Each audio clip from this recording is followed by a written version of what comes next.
what would you do if you were a scholar or, say, a librarian, and you had in your collection a book that made a joke of everything you loved?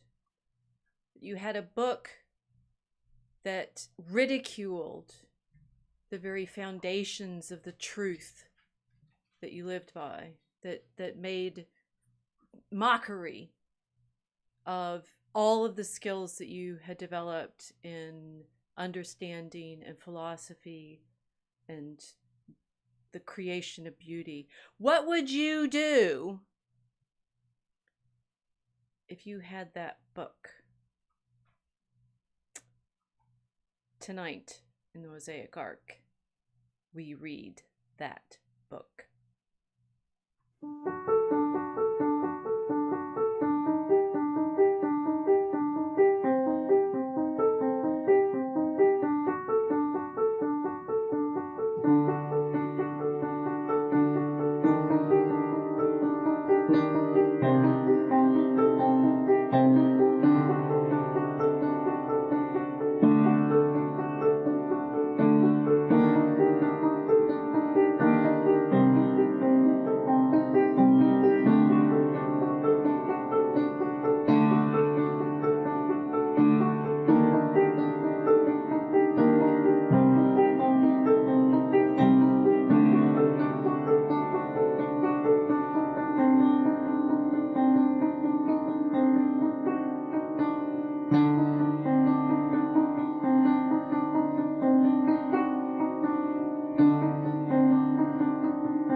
Welcome everyone. I realize I can't wear my headphones tonight because Kiltz is not here, and I don't have Patrick, and I don't have Casey. I am like Adso talking to myself over the centuries. Well, anyway, I thank you all for showing up tonight. I'm sorry I couldn't do it last night, but I did use my time with my headache well last night because I watched the rest of the movie.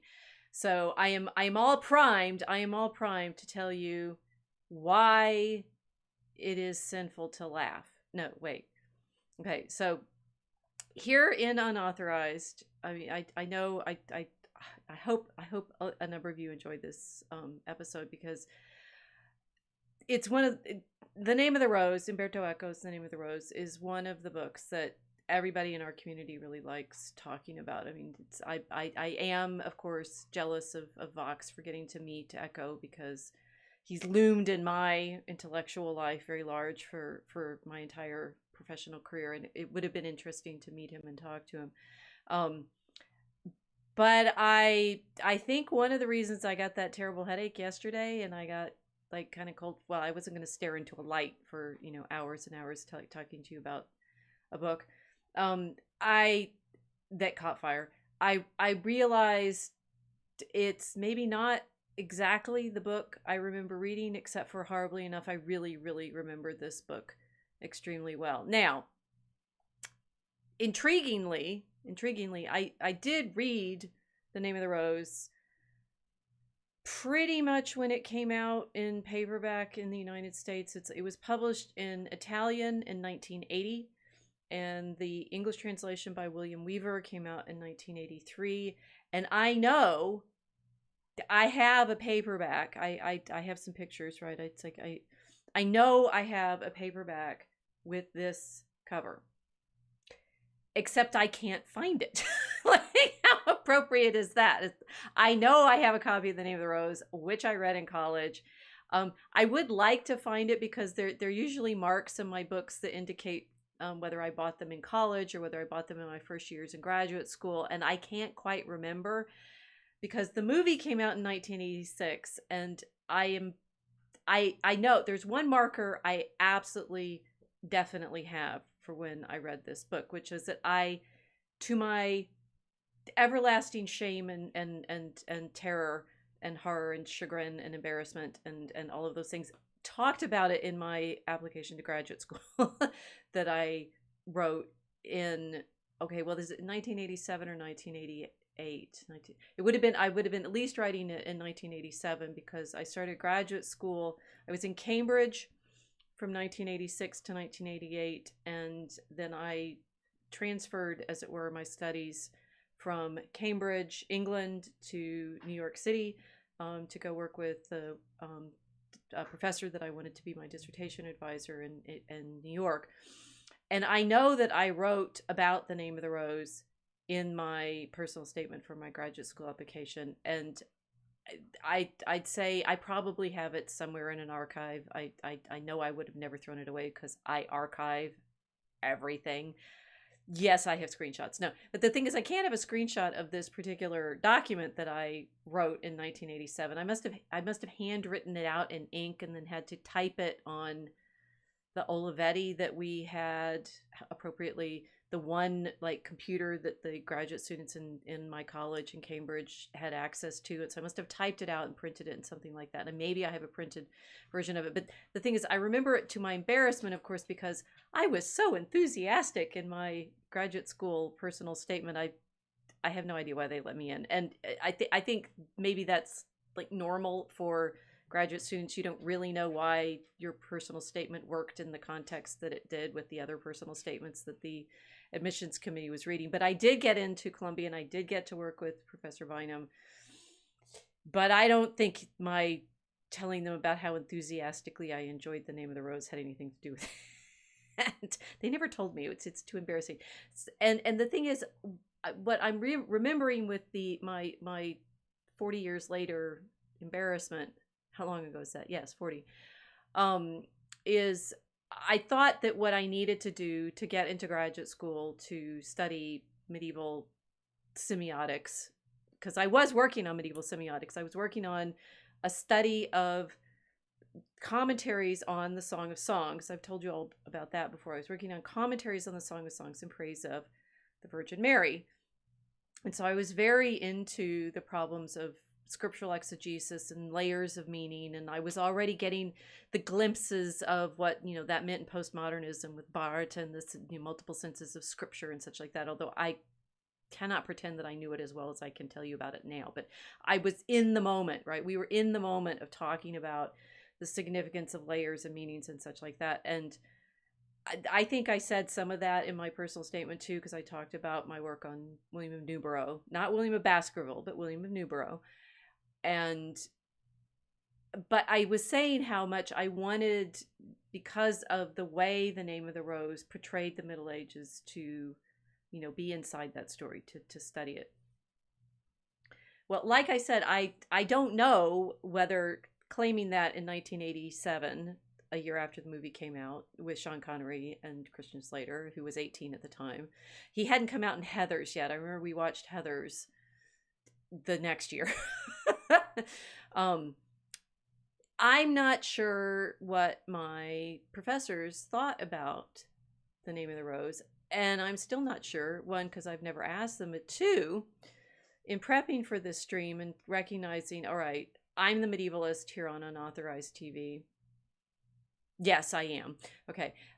Checks notes, right? Yeah, I'm the medievalist with the PhD in medieval history, in semiotics, in scriptural exegesis, in textual commentary, and manuscript studies, and all of that, right? I'm the expert here. I better be able to do this really well, right? And in order to prep for this stream, I went and, oh dear, my dog has the treat ball that is going to be in the background. I'm going to have to get the treat ball away from the dog, otherwise that is going to be enormously noisy. It's a new toy for him. Yeah, I know, sweetie. You can't play with it right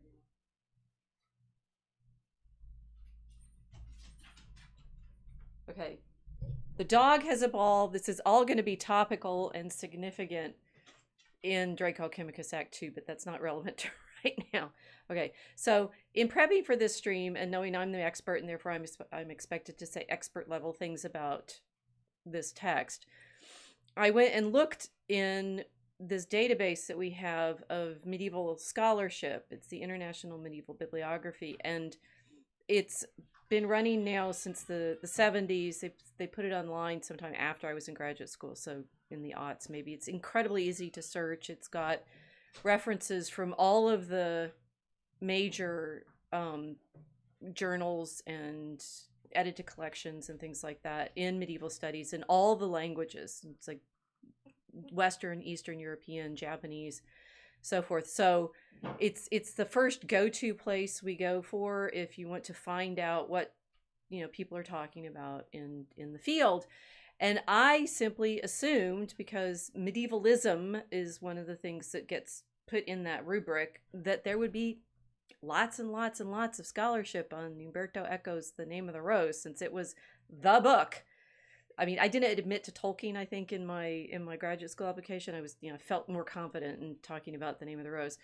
It was the book that inspired me to go into medieval studies, right? Surely you would say, Professor Fulton Brown. I mean, I'm Dr. Fulton, but Professor Fulton Brown, because I use my married name in my professional title. Anyway, if you want to know why I'm Fulton Brown. Dr. Fulton, wouldn't you expect there to be lots and lots and lots of conversation about The Name of the Rose as an evidence of the effect of thinking through medieval scholarship and histories and fictions and such like that in the effect of the way in which people study? No, there's nothing. There's like a handful of studies. I mean, I think I found like 3. There was one very good one on maps and labyrinths and mazes and stuff like that, which has been useful for tonight's preparation. But I was surprised. I mean, there's lots of scholarship on things like, I don't know, I was looking at Eric Rome's Percival a few weeks ago, and there's decent amount of scholarship on his film, on the Chrétien de Troyes Percival. I really thought there would be far more in the database on The Name of the Rose, and there was almost nothing, which surprised me. Yes, which surprised me. And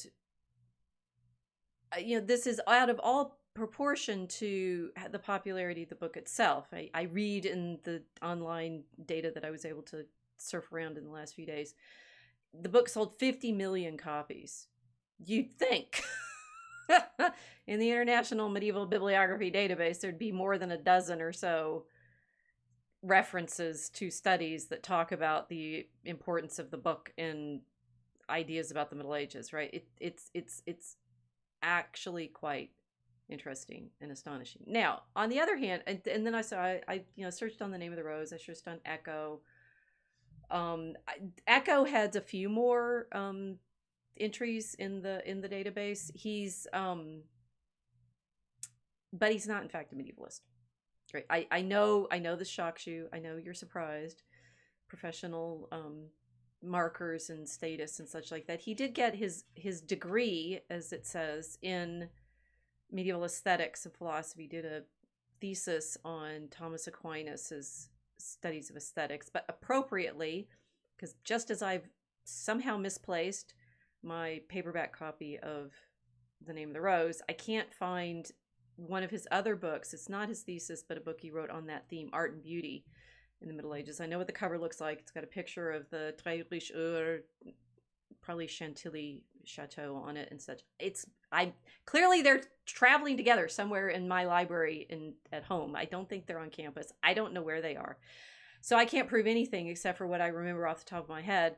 And then I realized when I did some more bibliography search, because I was saying, maybe I just haven't been paying attention to Eco, right? I know he did The Name of the Rose. I know he wrote on Thomas Aquinas and aesthetics. I read about aesthetics. That's why I have his beauty book.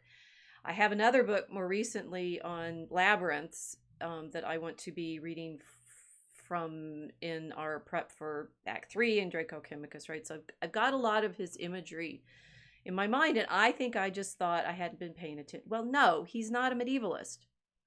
He was technically, in all of his many appointments and guest lecturers and such over his very glittering career, a professor of semiotics, right? So he's basically the real life hero of Dan Brown novels. right? That Robert Langdon in the Da Vinci Code and so forth is a symbologist, a professor of symbology. Well, Umberto Eco was as close as you can get in an actual academic appointment. Maybe Judith Butler in rhetoric, right, at Berkeley, but he's a professor of semiotics. So he's a professor of sign theory, and he started his training as a medievalist. But in that sense, he's more like all those French postmodernists, like Bourdieu and Bataille and Lacan, and you have to say it with the right, sort of Frenchy accent because that's the way all the Americans learn to say their names. Foucault and Barthes, right? Because you don't say Barthes, right? Who trained as medievalists, but made their reputation for their theorizing about other things. Like Bourdieu and his distinctions was very important in inventing the idea of social capital, which may come into this stream. I've been talking on Social Galactic about some of these things elusively and furiously when we got into that long and very interesting thread on copyright and leather-bound books and why people write. And I realized I was arguing with myself for a lot because I was so suddenly triggered by what, right? And then I realized I needed to read The Name of the Rose to remember, like, what is it that I'm reacting to here? Some of it is, of course, Eco's external to academia prestige, shall we say, his social capital, that he is someone that you recognize that you should enjoy reading because he's better than Mark Twain or Walter Scott as someone who uses the Middle Ages to make a point about now, right? He's clearly, if you're dive into The Name of the Rose, you get flabbergasted and titillated by all of the references to the manuscripts and the Latin titles. Draco Alchemicus. No, wait, that one's not in The Name of the Rose.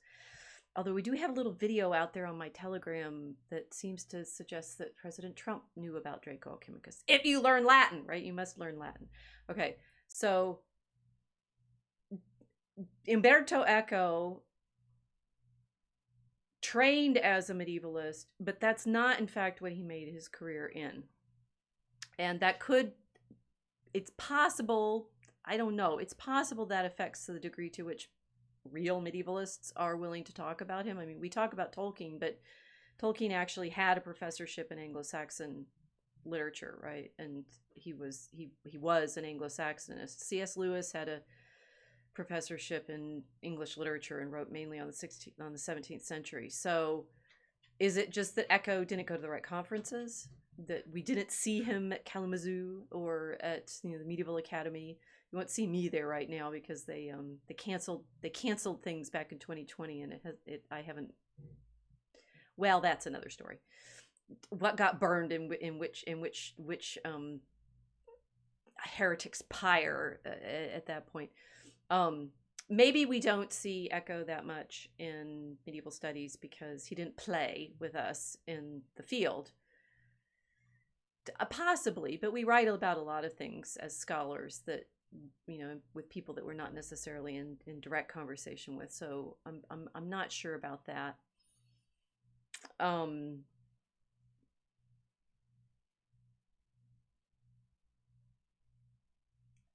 then I started thinking about, well, okay, so I can't find my copy of The Name of the Rose. I can find some related books though, right? So if you know anything about The Name of the Rose, you know the library is a labyrinth, and you know that the librarian is Jorge Burgos. You know that if you just seen the movie, because he's the blind guy who eats the book. Oh, sorry, spoiler alert, and dies in the flames. That being an homage to, of course, Jorge Luis Borges, and I can prove that I read Borges in college. In fact, I must have gotten this Labyrinth in my very first year in college because I took a course on, you will be horrified to hear, modernist and postmodernist literature. I somehow had done well in my AP exam, and I tested out freshman English, and so first semester, first year in college, I was 17. I take a course on modernist and postmodern literature. I had no idea what I was getting into. But I did enjoy reading Borges, and I especially enjoyed the story about the Library of Babel. And I do remember that I had read this before I read Name of the Rose. So these things must have gone together. Um, but it's interesting. Borges is not known as a well, I don't know. It's like he's known as a tricksy writer, right? He's up there with, well, one of the other people that the translator for the Name of the Rose, William Weaver, also translated, which is Italo Calvino, right? These mid 20th century, they're easier to read than Joyce, but harder to read than I don't know, Dan Brown.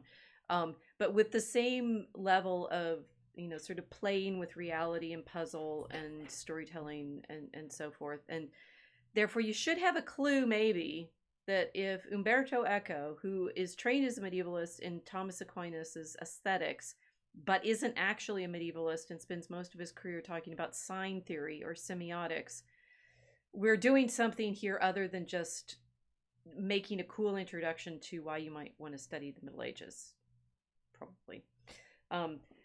The other book that I can find in my proof of real embeddedness in the physical world existence of my reading of Eco is, of course, my first edition copy of Foucault's Pendulum, right? And it's not the I know from the inscription that it's definitely from the late 80s, because I used to sign my books at that point. Copyright 1988. Not the actual Franklin Library first edition, because it says a signed first edition of this book has been privately printed by the Franklin Library. My copy, printed in the United States of America, is a first trade edition, and it's got all the letters of the alphabet there, so A, B, C, D, E, which means, yes, it's a first edition of some level, right? And I do remember reading this book. There's Echo on the back, right? This is good, Echo on the back. And being really furious at it. I've never reread it. Maybe I should go back and reread it. I'm more interested in printing now, and I'd probably appreciate some of the jokes better. But I remember that Foucault's Pendulum, if you haven't read it, sets you up with this delightful romp through, these guys in the print shop trying to find the actual Templars conspiracy. And by the end of it, they're not sure whether their conspiracy has come true or whether they've just gone nuts.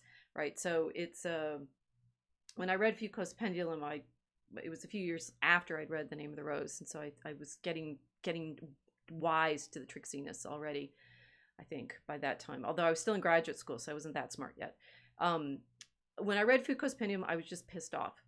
I got to the end. I wanted a story that was about finding the key, right? You wanted a story that was taking you through this puzzle and mystery and such, and by the end of it there should be some revelation of reality. But that's not what happens at the end of Foucault's Pendulum. People just start dropping dead and being chased by conspirators, and it's all horrifying and terrible. And I didn't appreciate the joke, and I finished it and I said, this is a giant joke. So Casey is suggesting maybe Eco wasn't taken seriously by medieval scholars because he was a successful fiction author. I don't think that's it, right? Because we do have people in our medievalist world who write historical fiction who do come to the conferences and are, welcomed there quite warmly. So no, I don't think that's it. And I am curious. I mean, I didn't read this article because it didn't seem like it was going to offer me any clues to unlocking what's going on in The Name of the Rose. There was an article that the blurb for it was how Eco's story has affected the use of the Middle Ages in detective fiction or something. And it's like all the other, medievalists all read. When I was in graduate school, I read lots and lots and lots of both detective fiction and historical fiction. And for example, Ellis Peters' Cadfile mysteries, they go on and on. I can't remember how many there are. You get, some deeper knowledge of the first English Civil War, the 12th century one between Stephen and Matilda. And Derek Jacobi does a very nice job of playing Cadfell. And those novels, it's like there's lots of historical novels. There's a whole subgenre of medievalist detective fiction but Echo doesn't really travel in that. So you could say they're jealous of him for selling 50 million copies and they don't sell that many, but I don't think that's it. I have, however, because I realized I needed to talk about this, I needed to wrestle with what was going on as the medievalist on unauthorized TV. And so I bought another copy. I'm assuming, I can't prove it because I can't find my original paperback. I'm assuming it's the same book I read back in the 80s. Right, probably. We'll hope. And that therefore reading it now as an exercise in memory, but also as an exercise of being 40 years older, I'll maybe understand why he's not talked about. So what is the best way to read The Name of the Rose? Well, everybody will, if you've read it, and I know a lot of people listening will have read parts of it or maybe all of it.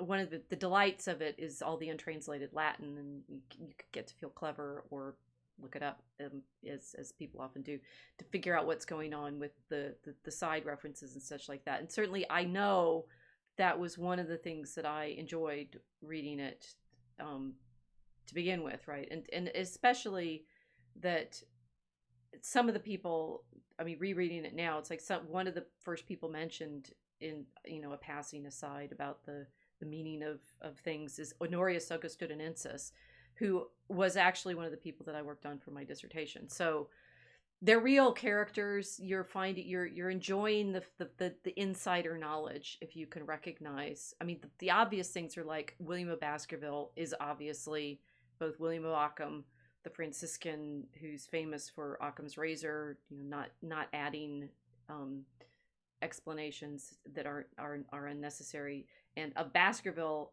clearly, obviously, is Sherlock Holmes, the Hound of the Baskervilles, and Adso's description of William of Baskerville at the outset is very clearly drawing on Sherlock Holmes. Okay, so there's some stuff that people just like that referentiality, and it's a delight and fun. And so I do know one thing that people enjoy doing is, well, can you find all the references? Can you translate all the Latin? Well, so then somebody did, right?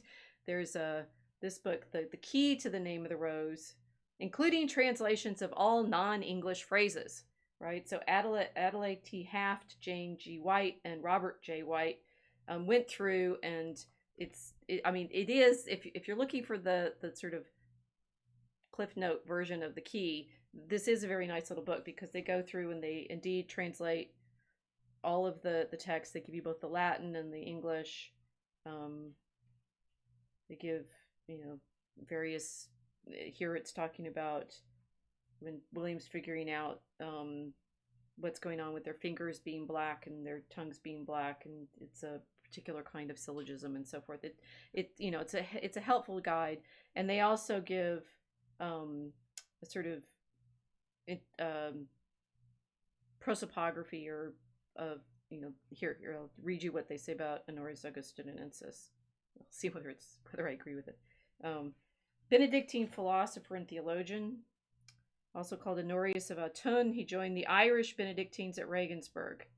Well, we do know he's at Regensburg probably because Valerie Flint showed all of that through the manuscripts of his work, but he actually spends time in England first, and the book that I worked on, the Sigillum Beata Maria, the Seal of Blessed Mary, he wrote while he was in England as a student of Anselm, so not in Regensburg. He goes there later, probably with the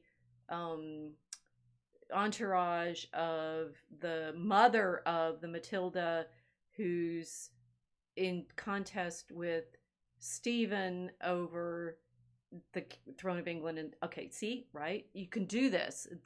All of the threads are there. Anyway, I also called Honorius of Autun, true, but he wasn't in Autun. An ardent defender of Christ's real presence in the Eucharist and of high moral standards for the clergy. Honorius asserted that a sacrament administered by a priest in the state of mortal sin is valid by the power of Christ. It is invalid, however, if the priest has been excommunicated. He also argued that God is the substance of all things beyond the grasp of any creature, but containing them all. Everything created is good, the term identical to substance, whereas evil is the nothing that is opposed to substance. How appropriate. God's reasoning for allowing evil in the world is essentially aesthetic. He is the supreme artist who emphasizes and makes more resplendent the good by setting evil in opposition to it. Well, I like Honorius, right? That sounds much more like the Middle Ages I know, that you look at God as creator and artist, and the goodness is there as an aesthetic reality as well as a moral reality. And Eco would have obviously known some of that, although I can't find his Art and Beauty, so I don't remember whether he quotes Honorius, that the feeling of the beauty of the world that Eco is evoking is what definitely drew me to wanting to study these texts, and Honorius being one of them, right? Okay, so you might say, well, the best way to read The Name of the Rose is to go through this guide and make sure you can track all the references and feel satisfied at your being like an insider in the knowledge of this moment in our Christian history.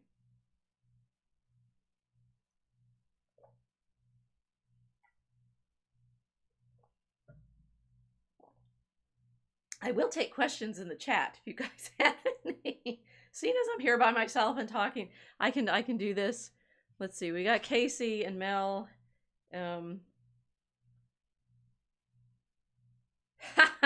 Mel, you've seen the movie, haven't you? Christian Slater's first porno. Well, yes, I'll try to get to that tonight. The movie was very dark. Well, yes, it is very dark. And rewatching it last night, so you get nothing but those crazy haircuts, right? The monks have, the crazier the monk, the more sticky out his hair is. And I did do a little research on where they filmed it, and anyway, we could do it with the movie. That's one way.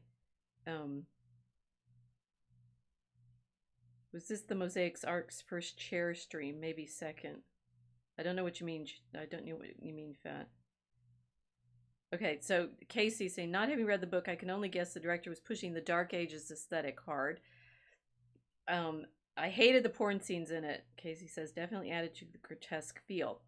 Well, see, that's all you remember, right? So I'd say that one way to read The Name of the Rose is get the key and, trace all the references and feel like you're doing research, like obviously I did as an undergraduate or graduate.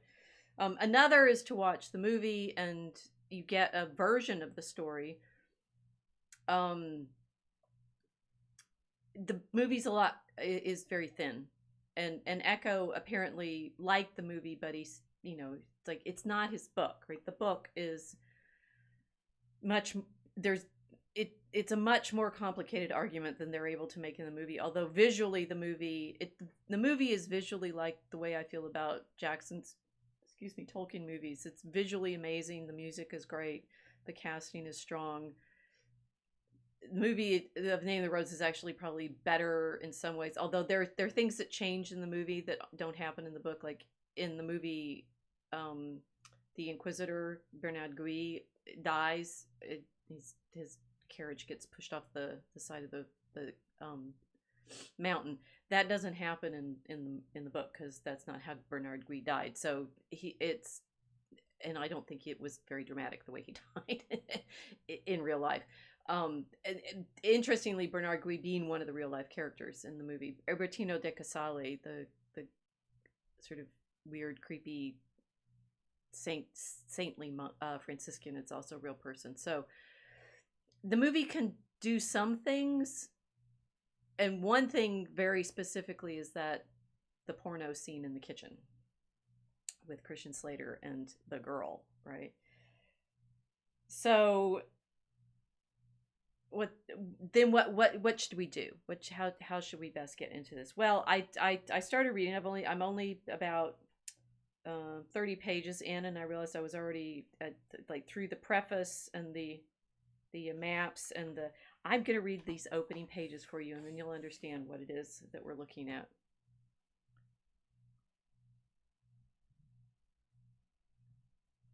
First thing you see when you open the book is a map, right? And the I you know it's this is the way I think Eco is thinking. He was about 46. He said he started writing this book in 1978, so he had enough background to pick the most obvious models for things. And certainly when I read it as an undergraduate or graduate student, I knew a few things that he was talking about, but I obviously didn't know all. And I also recognize the study of history being what it is. I still don't know everything that is going to potentially be here in this book. I was also wondering maybe the reason that the scholarship hasn't really dealt with him that much is like, how would you?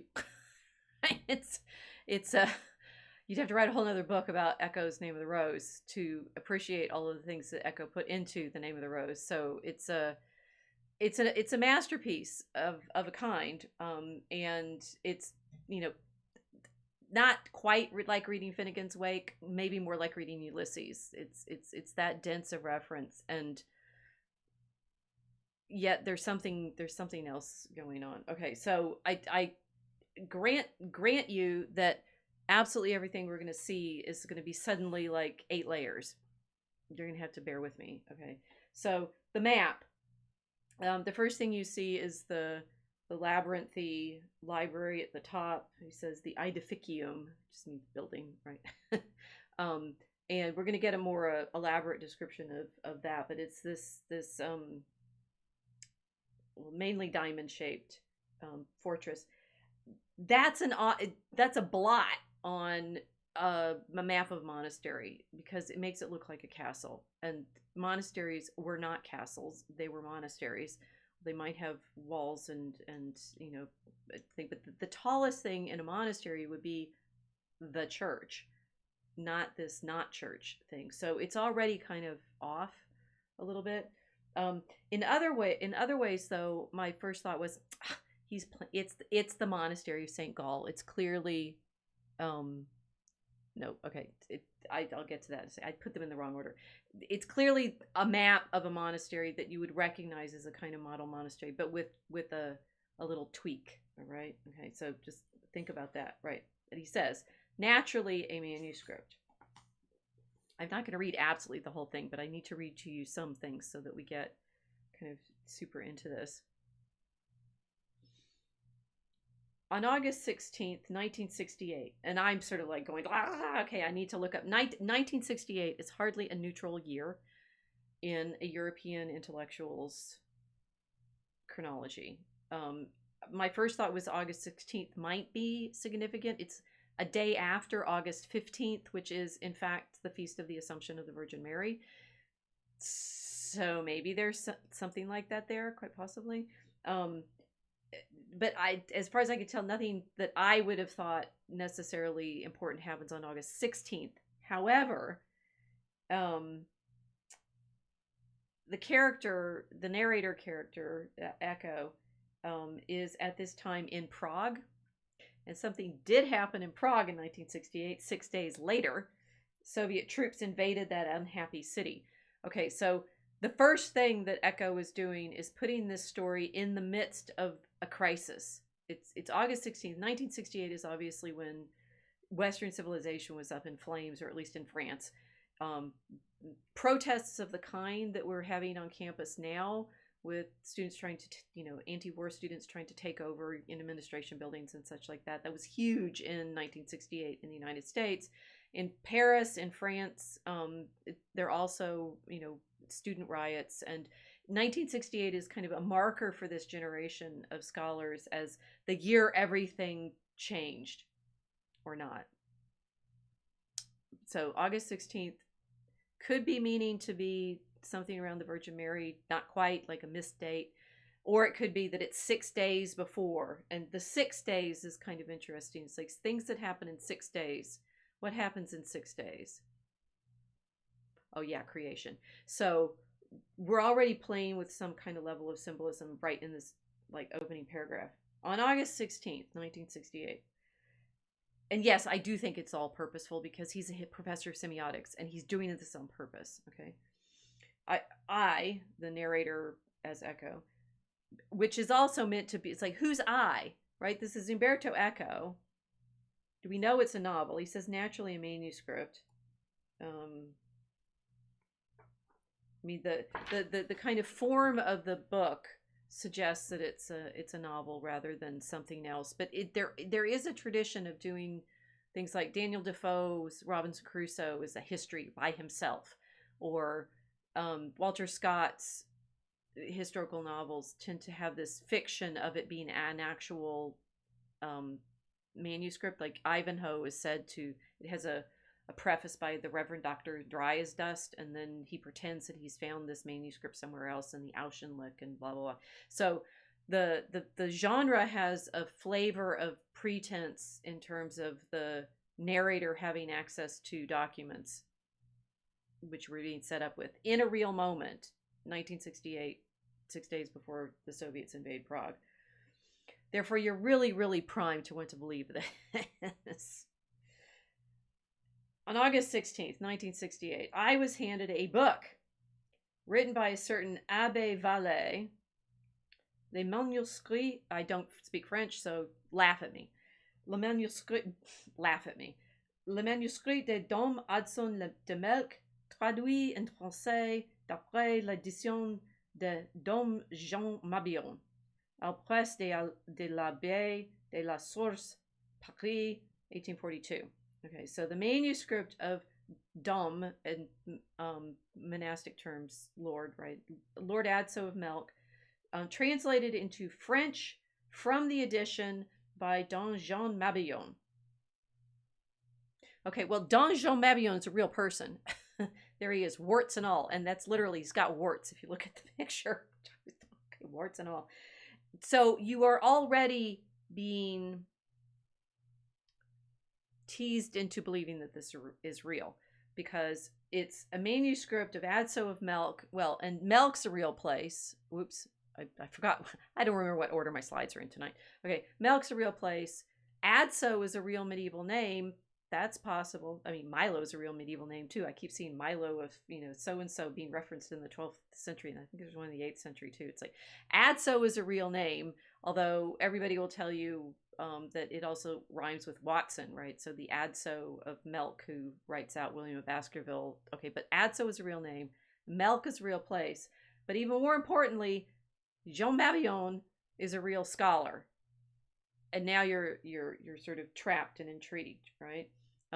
What Jean Mabillon is most famous for is founding the study of diplomatics or paleography, right? So Jean Mabillon, this monk, right here he is, warts and all, right there he is famous for his manuscript researches in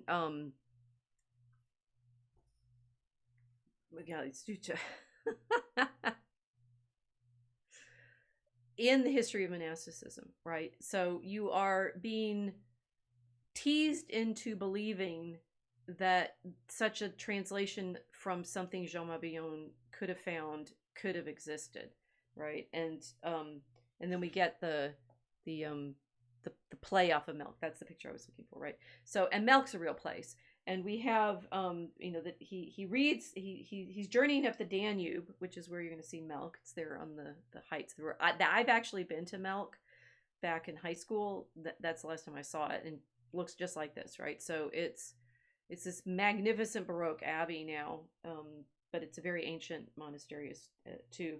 And the narrator tells us that he makes in a single burst of enthusiasm a full translation of this whole French version of Adso's account from the edition of Jean Mabillon.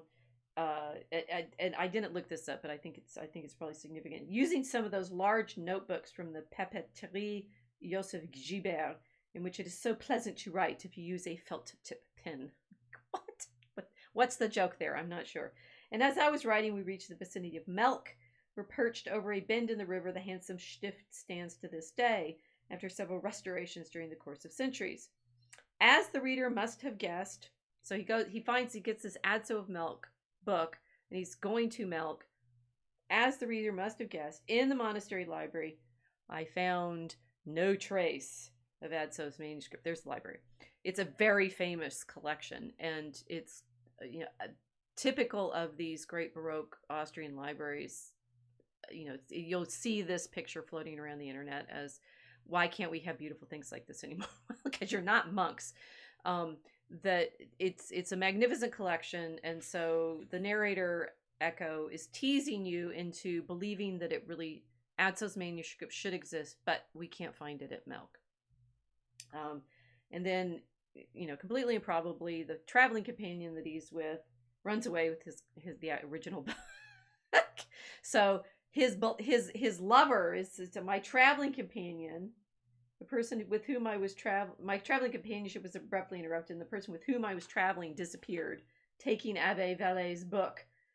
Not out of spite, but because the abrupt and untidy way in which our relationship ended. And later he's like, and I couldn't get it back because it was just too embarrassing.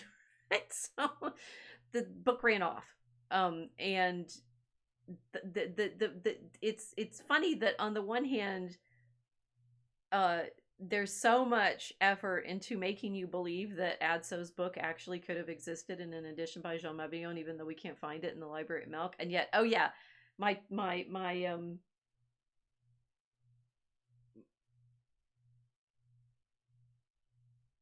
traveling companion ran off with the book. Like, what, my dog ran away with my homework? What are you doing here? Okay, so a few months later, the narrator says he's going to get some more information about the French book, and I still had reference to its source, exceptionally detailed and precise.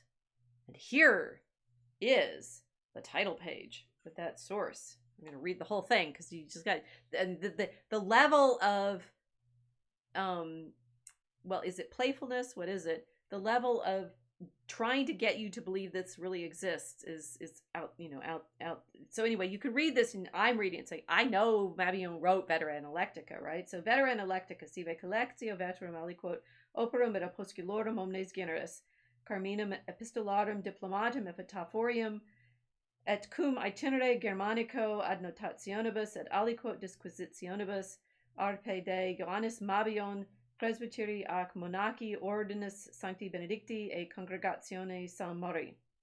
Nova editio cui assessori Mabilloni vita et aliquot opuscula scilicet dissertatio de pano eucharistico asimo et fermentato ad eminentissimum cardinalem bonam bona subjungitur opusculum Ildefonsi Hispaniensis Episcopi de Eodum argumento et Eusebiu Romani et Theophilum Gallum epistola de cultu sanctorum ignotorum Parisius apo levesque ad pontum Sentimichaelis MDCC XXI cum privilegio regis. Got all that? Well, it's all there in the screen in front of you, right? That this is a collection of old stories, songs, letters, diplomatins, epitaphs, and Germanic itinerary notes and other, notations, right? By John Mabillon, priest and monk of the Order of Saint Benedict in the Congregation of Saint Marc. That's true, and it's right there on the title page of what you just looked at. It's a new edition with the life of Mabillon and other little works. Also, a dissertation on the Eucharistic bread, leavened and unleavened, to the cardinal, adding a little book of Ildefonsus of Spain, and Eusebius of Rome, in a letter to Theophilus of Gaul on unknown saints, on the cult of unknown saints. Now you're starting to get suspicious that he made this book up. Well, no, the book actually exists. Right? It's right there. We can even turn the pages. This is a copy that is for sale. So they're showing off the interior. You can get a sense of what this printing was like in 17. Wait, okay. So no, wait, go back. Huh. This one says Paris. This said apud levesque ad pontum St. Michaelis. That's not the printer. That's not the printer on this particular edition, and the date's different. Right, so that's he sucked you in completely, because I quickly found the Vetra Analectica at the Bibliothèque Sainte-Geneviève, but to my great surprise, the edition I came upon differed from the description in two details. The first, the publisher, who was given here as Montalant Agripam Pipi Augustinianorum Prope Pontum St. Michaelis, so on the river next to the bridge of St. Michael, and also the date, which was 2 years earlier. So, but I mean, he's Eco is doing a great job here, because he's taken a book that itself was used to prove that certain saints didn't exist on the Cult of Unknown Saints, and various arguments about, you know, the theology and so forth, with the life of Jean Mabillon, and pretended to find a different edition from the one that actually exists, right? So, he's saying, I found this one that was published 2 years before the one that you'll find in any library. Okay, now this is obviously the kind of joke that scholars love, because particularly if you're a geeky graduate student, or even if you're, you know, a geeky associate professor 40 years later, you're pretty proud of yourself for realizing what the joke is, that he is showing you, by way of this fiction that he's weaving, that we want to be sure that these things actually happened, and we do all of our, think about it, Mabillon is the father of diplomatics, the actual scholarly science that you use to figure out things like, is this real? That you have to, you know, learn how the manuscript hands look. If you go to this library at Melk and you're looking at all of those different books, I mean, I've got a lot of ways I could prep for this stream. We're probably gonna have to do multiple streams, so don't worry. I'm just gonna, you know, get you in, right? That one of the things you'd want to know is the manuscript hands of the books that are copied, so that just as you can look at a book like this that's printed in the 17th century, and I can, you know, throw my eyes at that and go, yeah, 17th century, they all look like that, right? They all use this size typeface. These guys publishing these grand compendia of medieval sources love this form factor, right? These big, guess what? You can get them all in PDF now in Google Books and read them, which is a very great source, because many of these early modern printed editions are the only not manuscript versions we have of the text. They're made by people that actually could read Latin well, so they're, you know, they're good to start from, and they are not abbreviated and clearer to read than a lot of the manuscripts and such. It's most of the printed books from the 16th and 17th and even to the 18th centuries were old books. So, you know, just as in Castelia House, Vox is making leather-bound reprints of books that we want to continue to be able to have. Well, that's what this is. But the Vetra Analectica is a collection of bits and pieces that he found. I mean, what's showing here is, for example, that's I know you can't see it on screen, and I forgot to, where did I write it down what it is? Oh, it doesn't matter. It's a poem to, I think, Louis the Pious. That this kind of, you know, printing, it almost was made to preserve the old books, right? These printed books make new copies of the old texts, and Jean Mabillon was one of the important founders as a scholar. He got into some trouble as a monk because he was like chided for, like, why are you doing all this scholarship? You should be a monk, not doing all this literary, you know, scholarly diplomatic stuff. He invents, among other, you know, ways in which to test whether or not stuff is true. And in this book, which I can't say that I've read, I can't say, well, I haven't read, I can't say, well, whatever. On the Cult of the Unknown Saints, the De Cultu Sanctorum Ignotorum, it's also in the 18th century that we start getting the scholarship that worries about whether or not particular holy figures were real or not.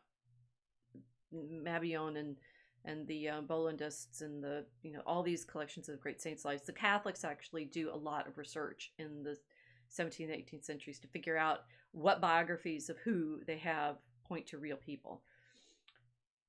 So we're 2 pages in, you realize, to this construction. Then the narrator goes on. He says he talks to Etienne Gilson, who is a real person. He wrote on philosophy and some others, and he still can't find this book again, right? And he started having dreams and wondering whether he was dreaming these books of as yet unwritten and so forth. If something new had not occurred, I would still be wondering where the story of Adso of Milk originated. But then in 1970 in Buenos Aires, which is triggering you to look at Borges, right? Because Borges was in Buenos Aires. So he's going to go to Buenos Aires and find a clue, right? As I was browsing among the shelves of a little antiquarian bookseller on Corrientes, not far from the more illustrious Patio del Tango of that great street. I have not been to Buenos Aires. I don't know whether these things are real or not. I'm guessing they probably are because he's playing this sort of game. But then I'm not sure about this.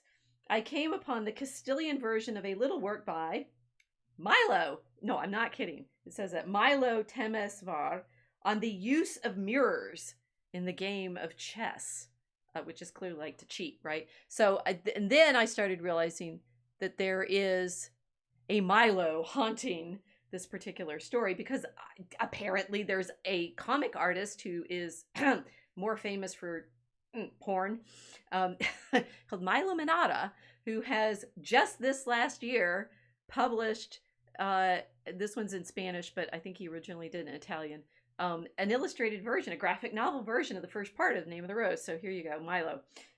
This Milo, this person's real, right? If you look him up on Amazon, you'll find a lot of naked ladies in his drawings, which made it helpful for that particular scene in this book. And yes, if you get this volume of it, no, I don't have screenshots for it, but you can see her in the opening scene here, the girl in the kitchen. She's up there at the top. This Milo Temesvar, I don't know whether it's real. I didn't track this one down. He says it's an Italian translation of the original, which now impossible to find, was in Georgian. I'm like, oh, good grief. And here, to my great surprise, I read copious quotations from Adso's manuscript. Though the source was neither Valette nor Mabillon, it was Father Athanasius Kircher. But which work? Okay, you can. I took you down the Mabillon rabbit hole. You can do the Kircher one. He's real. He's famous for doing these collections of science and alchemy and so forth, and is a great figure in the history of science for some of his more elaborate descriptions of things. I didn't look him enough. Athanasius Kircher is real. So Eco is going through and basically pointing you to all of the typical places you would go to find out whether or not any of this kind of thing was true. But obviously he's set you up. Okay. And so then the rest of the setup is I decided to translate in Italian a obscure neo-Gothic French version of a 17th century Latin edition of a work written in Latin by a German monk, right? We are in layers of Babel here that the naturally manuscript setup is giving you to expect. Which he concludes, I don't know whether I should do this. I'm full of doubts. I don't really know why I've decided to pluck up my courage and present as if it were authentic. The manuscript of Adso of Milk. Let us say it is an act of love. Or, if you like, a way of ridding myself of numerous persistent obsessions. And says, I feel free to tell it now, and ending this little opening with, for it is a tale of books, not of everyday worries, and reading it can lead us to recite with Olympus, the great imitator, in omnibus requiem caesivi, et nusquam inveni nisi in angulo cum libro. Thomas à Kempis is the great imitator of Christ, because that's what Thomas à Kempis is famous for, the imitation of Christ. In omnibus requiem quaesivi, it's a reading from Ecclesiasticus, which is used in the Feast of Mary, and I never found something except in the corner of a book. Okay. Sorry. What is? Maybe I would be helped by their translations rather than trying to do it nervously off the top of my head right here. Rather than lie to you, I'll take help.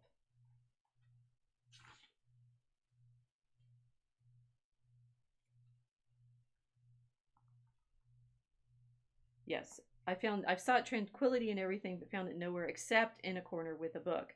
But the in omnibus requiem quaesivi matters because that's actually a quotation from scripture. The second part of it is not, right? Okay, so how are we doing? Still good? Anything? Guys, gotta tell me in the chat. I'm gonna pause for a second now, at the top of the hour. Is there? I didn't, because I don't have kilts to like tell me in my ear what I'm not making sense about. Please help me. Do you have any questions?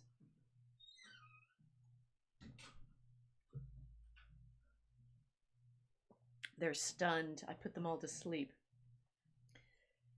Okay, so the next level of curiosity is, of course, the structure of time that Eco gives us. So he's given us this elaborate invention of finding himself in the manuscript, in the story. And now he's saying Adso's manuscript is divided into 7 days, so it's a week, right? And it's very interesting. It's a week at the end of November. Now, tonight's November 30th, which is the Feast of St. Andrew, which means Sunday is going to be the first Sunday of Advent, because the first Sunday of Advent comes after the Feast of St. Andrew. And if this happens at the end of November, the monks should be preparing for Advent. There's all sorts of ways in which the precision of parts of it are obscuring curiosities of other things. And one is, we have these 7 days at the end of November. It should be right before Advent, right?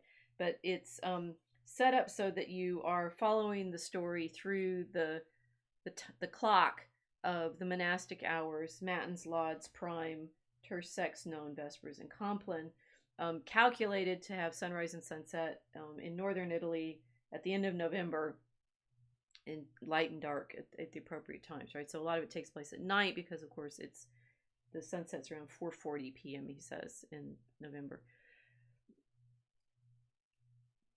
I invite you again to think about all of the construction that we're being given here of numbers of days and the structure of that layout of the monastery, and the way the Eco is bringing you into the feeling of being in this time.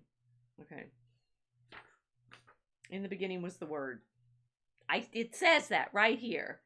And the Word was with God, and the Word was God. So that's obvious. It's the opening of the Gospel of John.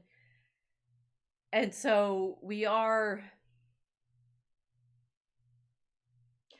being led to believe, with Adso as narrator, that this is going to be a meditation that makes sense for a monk, right? But it gets despairing quite quickly. This was the beginning with God, and the duty of every faithful monk would be to repeat every day, with chanting humility, the one never-changing event whose incontrovertible truth can be asserted. But we see now through a glass darkly, and the truth, before it is revealed to all, face to face, we see in fragments, alas, how illegible, in the error of the world. So we must spell out its faithful signals, even when they seem obscure to us, and as if amalgamated with the will wholly bent on evil. And now that's why it's like the lighting scheme of the movie makes a certain amount of sense, right? Because well, I mean, they've filmed it in a location that fits with the description of the abbey in the book, but they've also done it with the, so much happens at night, and they have to have torches and darkness, and of course the calculation of the signs and the times and so forth is going to end up in those apocalyptic readings of the different murders and deaths. And we're being told that we have to look for the signs. We're seeing through a glass darkly, and we must spell out its faithful signals, even when they seem obscure to us, and as if amalgamated with a will wholly bent on evil. It does, people tell you what they're doing in the opening of their stories, right? That's effective stories always tell you exactly what's happening from the beginning. And then you look back on it and you say, wait a minute, they told me that at the outset. Why didn't I believe them? So Casey's asking, was the penitential character of Advent part of the plot? Not really. I need to reread it now and to think about it, but he so purposely sets at the end of November, but he doesn't mention Christmas is coming. Was this why there was such a violent reaction to the monks having the pleasure of reading Hebrew? No, not in the book. It's just Jorge doesn't want them reading the book. He doesn't want them reading the poetics. He doesn't want them reading about jokes. We'll get to that. Okay, so he gives you a bit of a backstory of exactly what's going on in 1327.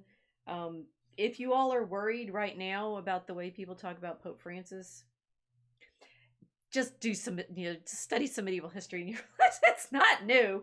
And of course, the problem in the setup for the story is we have the emperor of the Holy Roman Empire, Louis, who is in opposition to Pope John the 22nd, Jacques of Cahors,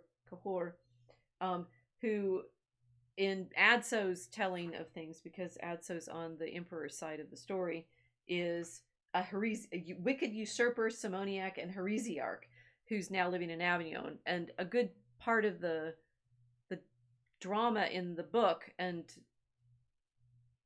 it's in the movie, but they don't get to have the proper full level of Marsilius of Padua discussions about the poverty of Christ, is around the battle that's going on in the early 14th century within the church, and politicized by the challenge that the emperor is giving to the Avignon Pope over whether or not the church should have property. And this is you can feel smart and feel like you've read the historical novel, which of course I did back when I read it in graduate school, knowing about the fact that within the Franciscan order there's divisions too by the early 14th century of those who they've gotten kind of comfortable in their university life and they like being professors. And then there's others, the spiritual Franciscans, who feel like the order has lost its way. They're not living according to the way St. Francis had intended. And one of my colleagues here in Chicago, Robert Lerner at Northwestern, did a lot of research on figuring out exactly the degree to which many of these heresies existed or not. I mean, the problem is when you get nervous about your own position, you can start inventing enemies that aren't there. So I need to do, I'm not a 14th century specialist, and now you're sort of off the edge of things that I know for sure. And there's a degree of debate in the scholarship about some of these heretical movements, the degree to which they actually existed or not, which is why in the book, Bernard Gui is actually a very interesting character to include, because we do have Gui's handbook on being an inquisitor from the early 14th century, and he's talking about how tricky it is to talk to the heretics because they always answer in ways that they know how to not say it out loud. I did once did a blog post back 5 or 6 years ago about the new heretics using these same kind of evasions and dodges to be able to just not say what it is they're actually thinking. We do it. People do it now, right? They won't speak the truth, and so they'll speak obliquely. And Gui's handbook shows that the heretics have learned to do that, to speak in those allusive ways.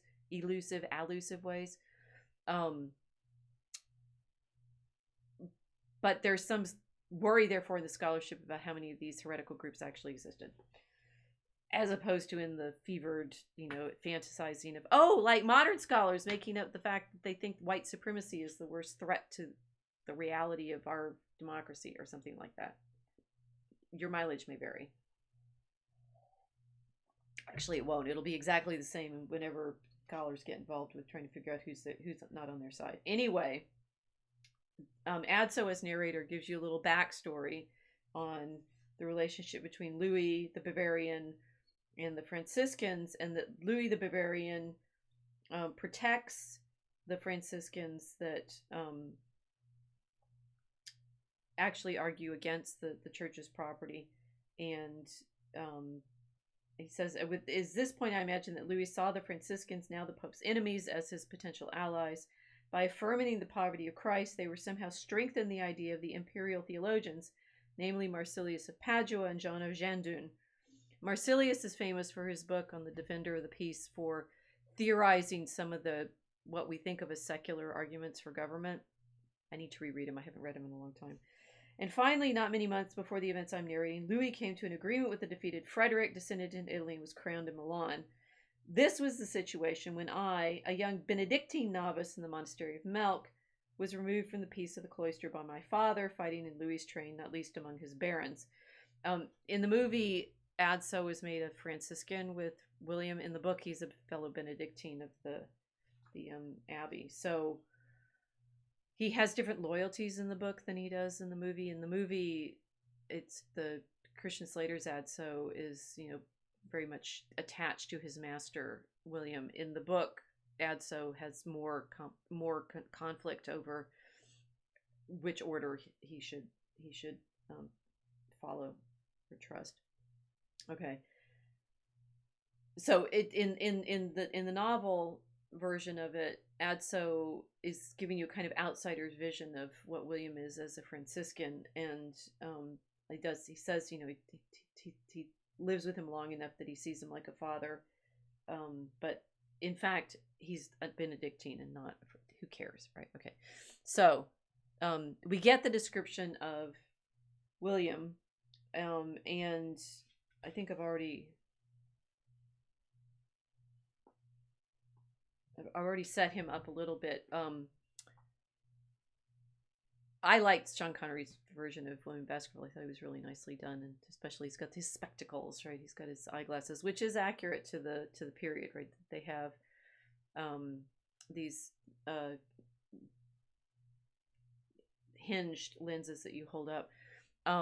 There were some very significant medievalists who consulted for this movie, and Jean-Jacques Arnaud seems to have listened to them, because among other things, it's quite fun looking at the props in the movie when William is talking to the monk, the abbot, and they're in the treasury and they're playing with the toys, right? These fancy toys. You see things like the Lothar cross, like they're real objects. They made the props incredibly well for the movie, and likewise the books that are the props, so that fun for medievalists. You can be watching it, not just like in King Charles's coronation when they're carrying the Gospels of St. Augustine, but you can catch glimpses of other actual books and actual objects. So there's all sorts of layers of very accurate social history in the movie, which is wonderful. And in Adso's description of William, you have him being in some ways accurate to what the Franciscans were like, particularly that he was a he says, student of Roger Bacon. One day I'm going to properly read Roger Bacon. I have read Roger Bacon in college a little bit, and a little more a year ago when I was teaching a course on the Quadrivium. He's I did a paper on Bacon in college on trying to fix his theory of species, because it seemed to me that I could, I was that insane then. My teacher, bless his heart, let me do it. Bacon is one of these Franciscans who's very, very interested in studying the natural world. And that makes William's character to be interested in all of these wondrous machines, He says machines are an effective art, which is nature's ape, and they reproduce not its forms, but the operation itself. He explained to me thus the wonders of the clock, the astrolabe, and the magnet. Yes, all right. But what Adso says after that is silly. But at the beginning, I feared it was witchcraft. Well, no. He might fear it's like bad angel magic or something, but not witchcraft. He would, and what's interesting about the trope that I'm then starting to get suspicious of with Eco, right? The trope that he's playing about the fear of science in this period. Please, all right. That's not the way it happened. The Franciscans were very, very interested in natural philosophy, and in my own scholarship, I'm working right now on a late 13th century Franciscan whom William, if he were a real person, could have known, from Florence, who in his descriptions of Mary uses all sorts of natural examples drawn from things like Aristotle to describe Mary as the most beautiful creature ever made by God. So there's plenty of evidence that we have that scholars in the time are totally comfortable with the kinds of scientific studies that from the 19th century they were said to have been afraid of, right? When the 19th century is all full of itself and thinking that they're, the peak of the peak, and have invented all these great machines, and back in the Dark Ages nobody ever did this stuff. No, the reason they're able to invent them in the 19th century is because they've been doing it from the 13th century all along, and some of the most significant scientists throughout the history of science were churchmen, right? So Franciscan. So it's like it's accurate, but not for the reasons that Eco wants you to believe in the setup. And we have William sort of gesturing towards, my friend Occam denies that ideas exist in such a way, but I do not say this because we can determine the divine nature, but precisely we cannot set any limit to it.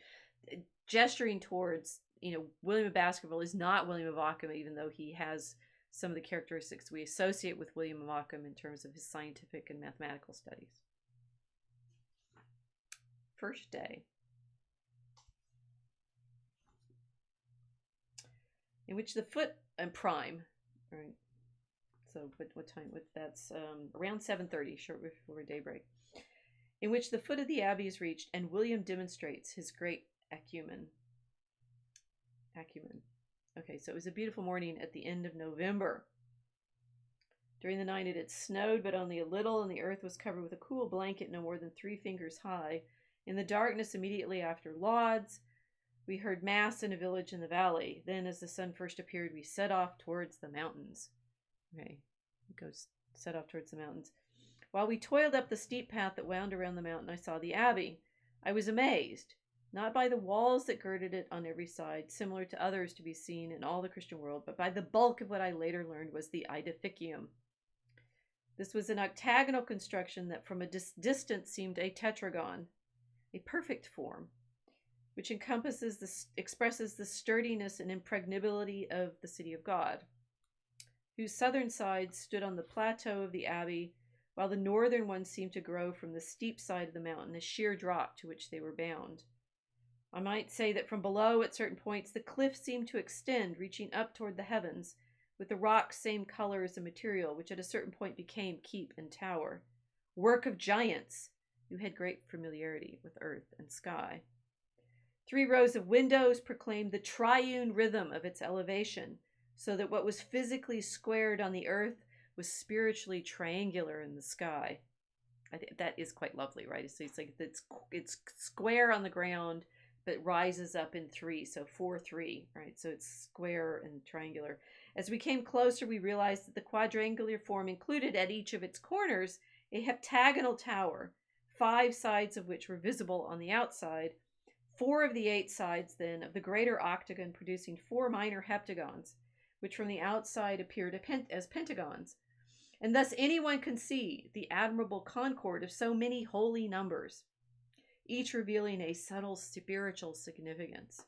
8, the number of perfection for every tetragon. 4, the number of the Gospels. 5, the number of the zones of the world. 7, the number of the gifts of the Holy Ghost. In its bulk and in its form, the edificium resembled Castel Orsino or Castel del Monte, which I was to see later in the south of the Italian peninsula. But its inaccessible position made it more awesome than those, and capable of inspiring fear in the traveler who approached it gradually. And it was fortunate that, since it was a very clear winter morning, I did not first see the building as it appears on stormy days. Well, what did he see? It could be this, which apparently is in the Alps in the right region, St. Michael's. But notice that what I said earlier about on the map, right? On the map and in Adso's description of this abbey in the story, the edificium is the most prominent building, right? This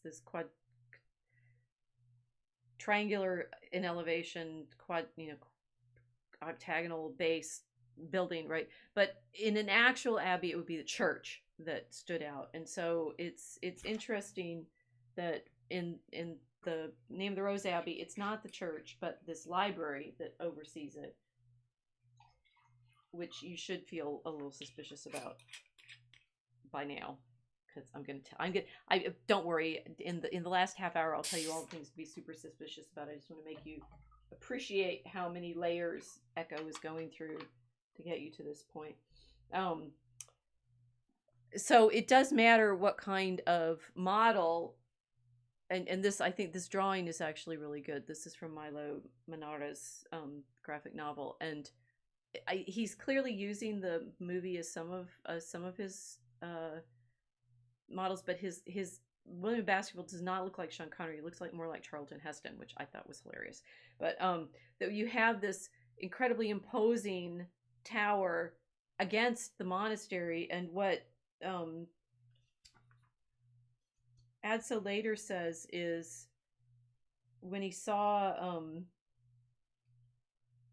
these other places, St. Gall, Cluny, and Fontenay, he realized that this abbey was strange, right, with the edificium, and he realized that the edificium was much older than the buildings surrounding it.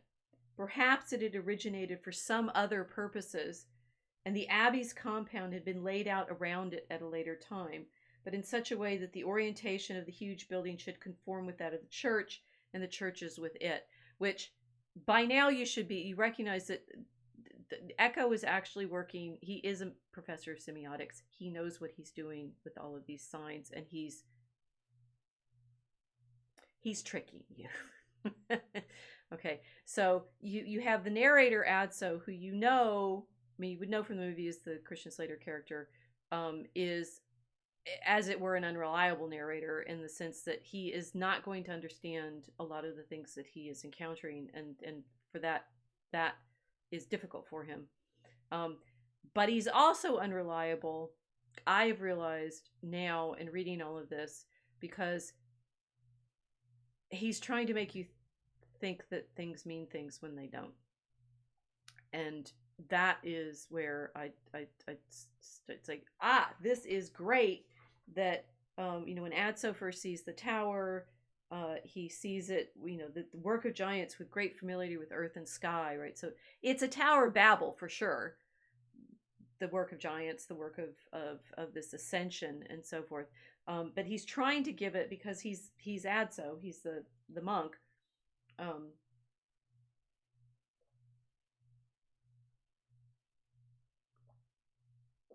Doing this by myself means I talk a lot more, right? I have to. He's Adso, the character, is incredibly read. So here he is, talking about how the ancient builders respected the rules of orientation better than Honorius Augustinensis or Guillaume Durand. William Durandus wrote on, both Honorius and William wrote on the meaning of the liturgy. So I think the plane here is like the degree to which the architecture is laid out to fit with the liturgy. But Adso points you to this kind of thing all the time. So of course the tower must have this symbolism of holy numbers. Oh, but it's not even really originally built for the monastery. It's something else. It's lurking. It's this, and you can see in Minara's illustration here, even more so than in the movie, it doesn't fit, right? It's this counterweight to what the monastery should be about. Um, and Adso kind of hints at this, and it's like perhaps it had originated for some other purposes, and the abbey's compound had been laid out around it at a later time, but in such a way that the orientation of the huge building should conform with that of the church and the churches with it. For architecture, among all the arts, is the one that most boldly tries to reproduce in its rhythm the order of the universe, which the ancients called cosmos, that is to say, ornate, since it is like a great animal on whom there shine the perfection and the proportion of all its members. And praised be our Creator, who, as the scriptures say, has decreed all things in number, weight, and measure. All right, well, I've skipped a little bit of what happens in the moment here, but I just get you to be thinking about the tower and the way Adso is trying to, as narrator, make you think that there's some literally cosmic significance to it in the cosmos sense, that it's somehow figured to show you something true about creation, and that all of his structure in the 6 days and the time and the meaning of the numbers and such is trying to show you the truth of the Creator, decreeing all things in number, weight, and measure, right? In this, Eco, and this is where it's like seeing the map that Eco has for the book, right? The opening map, and you see the way the other monastery buildings are laid out. It echoes quite purposefully one of the most famous monastic documents we have, which is this plan of the monastery of St. Gall, which Adso mentions, right? He'd seen St. Gall. We are meant to think of, and this is the actual manuscript. Here's a schema of it. We are meant to think of this monastery as having some meaningful structure, right? So that there's the church, which in the monastery of St. Gall is more clearly in the center of the whole thing, and the conceptual center of it, not just the physical center, and that it's surrounded by the buildings that enable the monks to live there and work there and pray there and praise God there, and that this holiness is built into the structure of what it means to be a monk. And of course, I know when I first read this, that was the primary thing that I was left with. It's like, okay, some murders happen, but I read a lot of murder mysteries, and Brother Cadfael, right? Brother Cadfael in Ellis Peters' murder mysteries is always still, well, he seems to get permission to go outside of the cloister quite a lot, but because he's a herbalist, right? So he has to collect plants. That I think I didn't realize what Eco was up to because I was so enchanted with the feel that he was giving of being in a monastery for a week. That they have the chapters are divided according to day, and they're submarked by the times of the monastic horarium, and I was unfamiliar with it. I was enough unfamiliar with it when I was in college or graduate school that it felt wonderful and enchanting to even be thinking about a world that was organized according to these designs, right? And that as in the key with Honorius, saying that Honorius wrote about God as the supreme artist, everything created good, a term identical to the substance, so things that exist are good and have substance, and evil is the nothing that is opposed to substance. Now that's in the key, so it's not in what Eco was doing, but it gives you a flavor of the kind of monastic literature I'm familiar with from this period, from earlier periods, where what monks tended to see was, at least as they write about it, as people like Honorius wrote about it, beauty.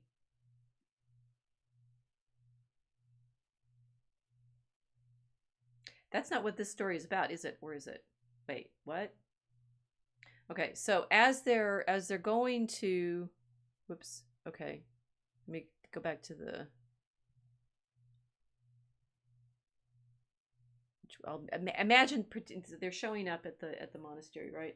And in the movie, because they don't go through this whole opening scene, which is actually quite important and clever, in the movie, they're just welcomed into the gate, and William shows off his acumen by knowing where to tell Adso to go to the bathroom, to the toilet because he saw a monk that went in some distress and came out and he was happier. And oh, that's how observant William is. In the book, in fact, what we have is they meet the cellarer, one of the officers of the monastery, and William deduces quite easily that they're looking for the abbot's horse, because he saw some hoof prints that suggested a particular size and shape of horse, and he figured out what name the horse would have. It would be Brunellus, and even could describe to the cellarer what the horse would look like, right? So he says, if you're hunting for Brunellus, the horse can only be where I've said, go that way, right? And the cellarer hesitated, looked at William, then at the path, and finally asked, Brunellus, how did you know? Come, William said. It's obvious you are hunting for Brunellus. He's in his Sherlock Holmes, mode here. The abbot's favorite horse, 15 hands, the fastest in your stables, with a dark coat, a full tail, small round hoofs, but a very steady gait. Small head, sharp eyes, sharp ears, big eyes. He went to the right, as I said, but you should hurry in any case. Okay. And then Adso, of course, wants to know, well, how did you figure this out? How did you know, William, to look for signs? Okay. How does William know where the horse went?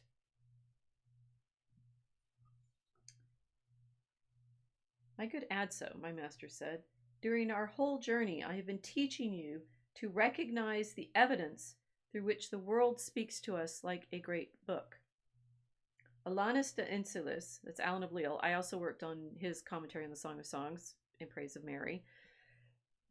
All of these men are famous for other texts as well, but I know them because of their Marian treatises, which may be relevant here. Alanus de Ensilis said that omnis mundi creatura quasi liber et pictura nobis est in speculum. Every creature of the world as a book and a picture is for us in a mirror. Quasi liber et pictura nobis est in speculum. As if a book and a picture is for us as in a mirror. And he was thinking of the endless array of symbols with which God through his creatures speaks to us of the eternal life.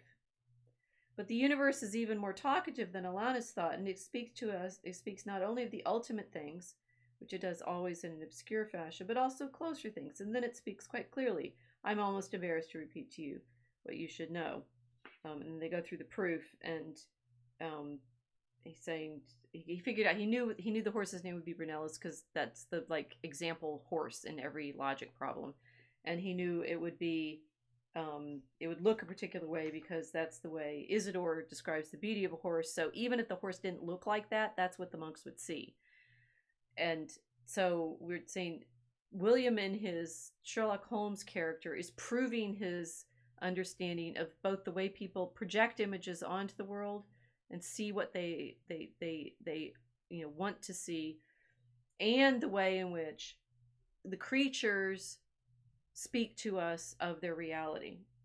Right? This was my master's way. He not only knew how to read the great book of nature, but also knew the way monks read the books of scripture and how they thought through them. A gift that, as we shall see, was to prove useful to him in the days to come. His explanation, moreover, seemed to me at that point so obvious that my humiliation at not having discovered it by myself was surpassed only by my pride at now being a sharer in it, right? As you should be now, because you have to get to share in the breakdown of what's happened in the first, 26 pages of this book, and to see how many layers of sign and structure and meaning and history and scholarship Eco is bringing you into, so that you could take the same kind of pleasure in being shown the solution to the puzzle as Adso does in being shown how to read why the monks were looking for Brunellus. And I was almost congratulating myself on my insight, right? You feel this like I figured it out too once you get the explanation. Such is the power of the truth that, like good, it is its own propagator. And praise be the holy name of our Lord Jesus Christ for this splendid revelation I was granted. And that's as far as I got in the reread. So the rest of this is off the top of my head in memory. And I'm realizing it's a giant joke. Now, you are given to believe that all of these things are going to be figured out by William because he's the Sherlock Holmes character, and that Adso, as his Watson character, is going to narrate for you how all of these mysteries are resolved. And I mean, if you've seen the movie, you know that the monks start seeing apocalyptic signs in all of the things that happen. But at the end, in fact, and I think this is not emphasized in the movie, in the end, in fact, none of the signs actually meant anything, right? That they go through the various murders, and they first in pig's blood, and then first falling, and then in the blood, and then in the water, and then the heavens, and then all of these signs of the coming apocalypse have nothing to do with why the murders or deaths have actually happened, because it's all because Gorge, the librarian, who's named after Mr. Labyrinth, has a book that he doesn't want the monks reading, and they're passing it between each other, and everyone, each time every one of them reads the book, he dies. And he dies with getting the poison on his fingers and on his tongue, so it blackens his fingers, it blackens his tongue. Which signs are going to actually be meaningful in figuring out what was going on in the monastery? Well, okay, and then this is where I realized I got the headache thinking about how I was going to unpack all of this, because when these things come to you and you suddenly see the pattern, you are now in the presence of it's kind of a revelation, but also the labyrinthine twisties that you've been put through. You are going to, if you read the rest of the book, which you may or may not after if you listen to me talk about it right now, you read the rest of the book, it's going to go on at this level of density, right? And there's wonderful, wonderful things that Eco did. Famously, for example, when Adso first sees the carvings on the door of the church at the abbey, Eco is very clearly describing the portal at Moisac. I looked up all these references and stuff, and I can show you the pictures later, but it's there. It's Moisac. That he's referencing throughout actual scholars that we know. The movie plays off of this referential delight a great deal, as I've said, with the objects that they have in the props and so forth. And you want to believe that you're in a story that is actually going to have like a core meaning, right? There is some point to this whole mystery that we've been playing out, right? That they're going to resolve the argument over the poverty of Christ, potentially, that the Franciscans are having with the papal delegates. Well, no. That you will have some truth revealed by Bernard Gui and his Inquisition. Well, no. I mean, we learned something about what Salvatore and Remigius were up to, but well, no, right? As William says, when they've convinced themselves that all of these signs of the apocalypse are actually going to matter, but William at the end says there was no pattern. There actually wasn't anything that was pointing to any truth or reality throughout all of it. It was all a series of different kinds of happenstances and accidents.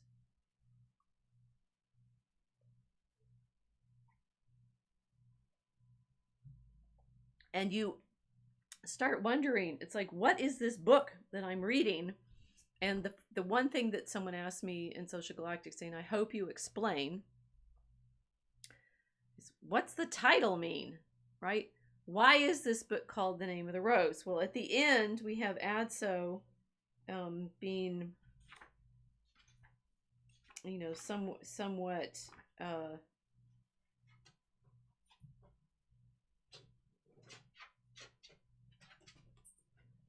Haha, I found this new edition has a postscript that I didn't know about. So I'll have to read that. Um,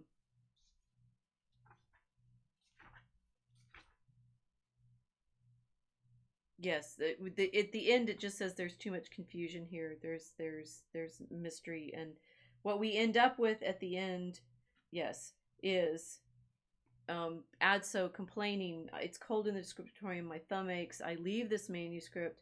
I do not know for whom. I no longer know what it is about. Stat rosa pristina nomine, nomina nuda tenemus.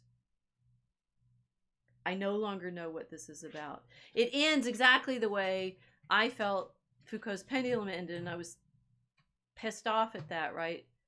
And then I realized he wrote the same book twice, or maybe more times, right? I no longer know what it's about. Stat rosa pristina nomine, nomina nude tenemus. It's translated variously, but it's like yesterday's rose. The name of yesterday's nose, the name of Pristina, yesterday's rose, remains. We hold naked names, bare names. We hold nothing but names.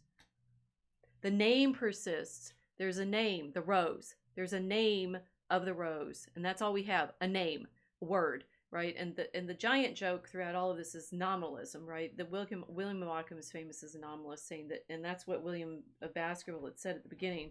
My friend Ockham denies that ideas exist, right?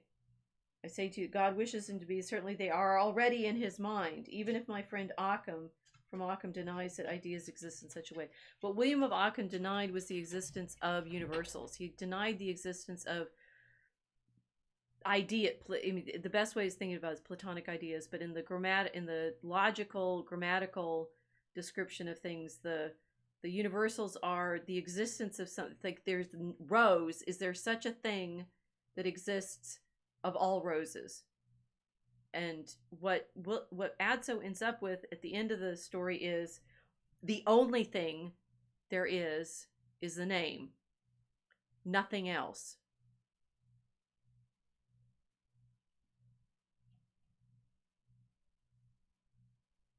Well, Ken is saying the journey is 100,000% better, 1,000 times better than the destination with this book. Well, yes, but on the other hand, it's like, it's what has he done?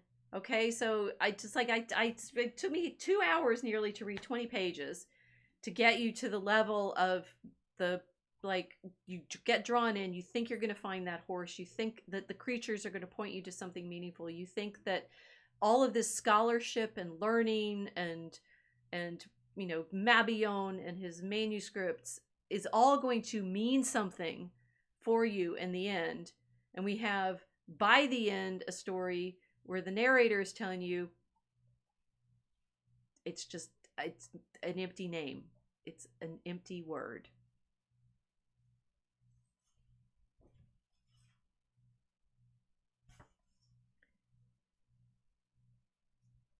So let's think about this for a moment. It's November with no Advent. It's monks, which in the movie they do the hours. They don't seem to do mass very often. I need to read the book again and see whether they actually go to mass ever. He mentioned that they went to mass, but it's not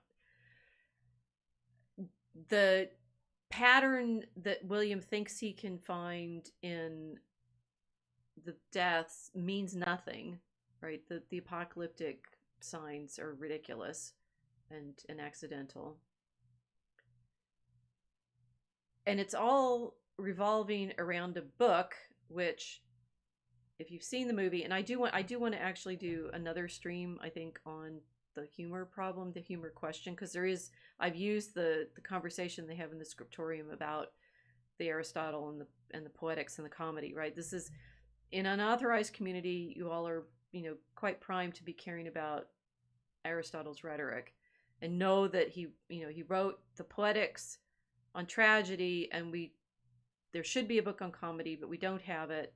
And in The Name of the Rose, the thing that is poisoning and killing all of the monks is Jorge's the Greek book in Greek that Jorge has poisoned because he is so afraid of what will happen if the monks laugh and can make jokes. When they read it, it's like they're making little marginalia and the kind of marginalia we know that are definitely in those manuscripts of grotesques and stuff. Those are typically in prayer books, by the way. And that this is a book about how these two cultures come into conflict between Jorge's fear of comedy and the Franciscans' embrace of it, this embrace of comedy.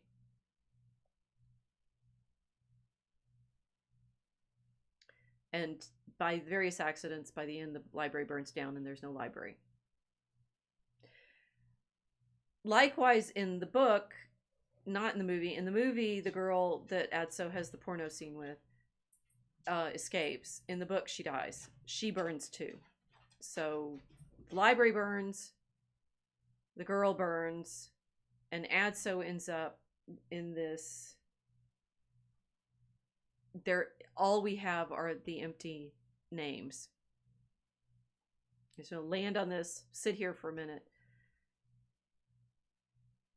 None of it meant anything.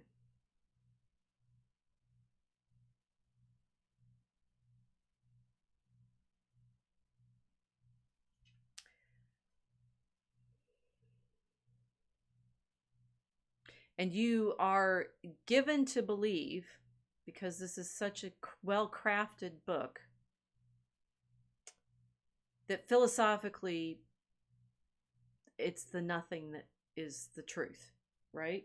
That we set it up. We set it up at the beginning that he's not sure the manuscript. When he finds the manuscript, it doesn't really exist. It's a tale of books. It's an act of love, or it's, if you will, a way of ridding myself of numerous persistent obsessions, which seems to be the obsession with believing there is such a thing as the truth, because that's what Adso starts with. He starts off sort of delighted that he's going to find truth and meaning in the structure of the cosmos in this library that we know from the movie that burns down, and that is, over the course of solving the mystery that isn't the mystery, they learn things like the library has this labyrinthine structure. And of course, I did enjoy, having read the Borges, finding out that, there's this labyrinth library. And yes, it's very interesting because the key to the rooms and the cataloging system is that it maps the world. So there's this world map in it. It's also very interesting that it is, in fact, and I didn't know this until I read this one article on it that Adelaide Haft wrote, the same one who wrote one of the co-authors on this key, wrote this article on the mazes, studies in iconography. And she points out that, in fact, the library is modeled on an actual labyrinth, although that labyrinth is lost, which is fascinating. It was at Reims, and it's interesting because it has the same square octagonal tower structure, but of course the labyrinth at Reims had something in the center, and the library in the movie, they made a sort of Escher print,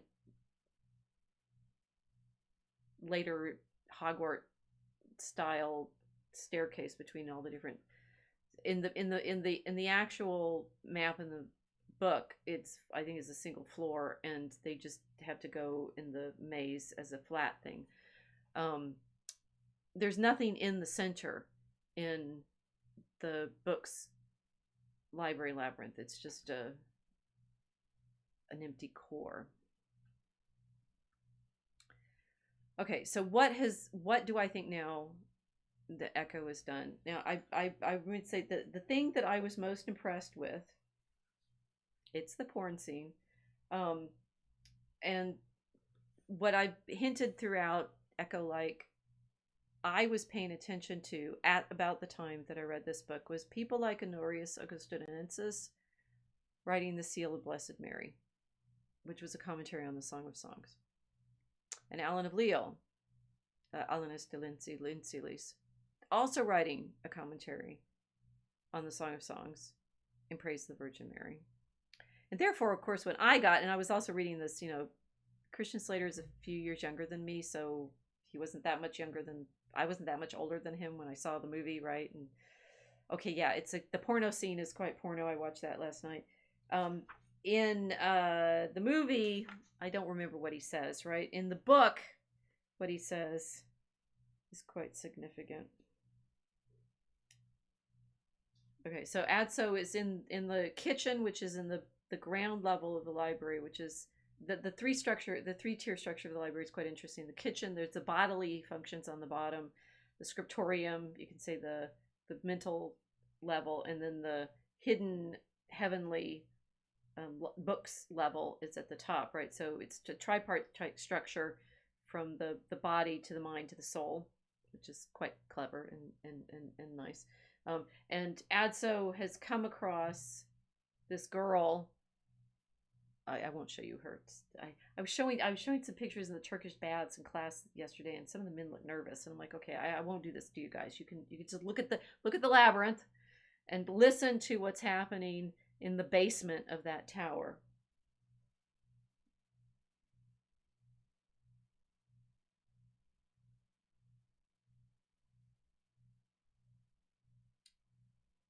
Words pressed into the caverns of my memory rose to the dumb surface of my lips, and I forgot that they had served in Scripture or in the pages of the saints to express quite different, more radiant realities. But was there truly a difference between the delights of which the saints had spoken and those that my agitated spirit was feeling at the moment? At that moment, the watchful sense of difference was annihilated in me. And thus, this, it seems to me, is precisely the sign of rapture in the abysses of identity. Suddenly the girl appeared to me as the black but comely virgin of whom the Song of Songs speaks. She wore a threadbare little dress of rough cloth that opened in a fairly immodest fashion over her bosom, and around her neck was a necklace made of little colored stones, very commonplace, I believe. But her head rose proudly on a neck as white as an ivory tower. Her eyes were clear as the pools of Heshbon, her nose was as the Tower of Lebanon, her hair like purple. Yes, her tresses seemed to me like a flock of goats, her teeth like flocks of sheep coming up from their bath, all in pairs, so that none preceded its companion. And I could not help murmuring, "Behold, thou art fair, my love. Behold, thou art fair. Thy hair is as a flock of goats that lie along the side of Mount Gilead. Thy lips are as a thread of scarlet. Thy temples are like a piece of pomegranate. Thy neck is like the Tower of David, whereon there hang 1,000 bucklers." And I asked myself, frightened and rapt, who was she who rose before me like the dawn, beautiful as the moon, radiant as the sun, terrilibus ut castrorum acies ordinata. Carries on. And they're naked. And she kissed me with the kisses of her mouth. And her loves were more delicious than wine, and her ointments had a goodly fragrance, and her neck was beautiful among pearls, and her cheeks among earrings. Behold, thou art fair, my beloved, behold, thou art fair. Thine eyes are as doves, I said, and let me see thy face, let me hear thy voice, for thy voice is harmonious, and thy face enchanting. Thou hast ravished my heart, my sister, thou hast ravished my heart with one of thine eyes, with one chain of thy neck. Thy lips drop as the honeycomb. Honey and milk are under thy tongue. The smell of thy breath is as of apples. Thy two breasts are clusters of grapes. Thy palate a heady wine that goes straight to my love and flows over my lips and teeth. A fountain sealed, spikenard and saffron, calamus and cinnamon, myrrh and aloes. I have eaten my honeycomb with my honey. I have drunk my wine with my milk. Who was she? Who was she who rose like the dawn, fair as the moon, clear as the sun, terrible as an army with banners? Oh, it's quite steamy. I should temper this. I should temper this. Yes, temper this with a little reading from Scripture. Clearly, that was a bit much. We'll calm down now. Okay.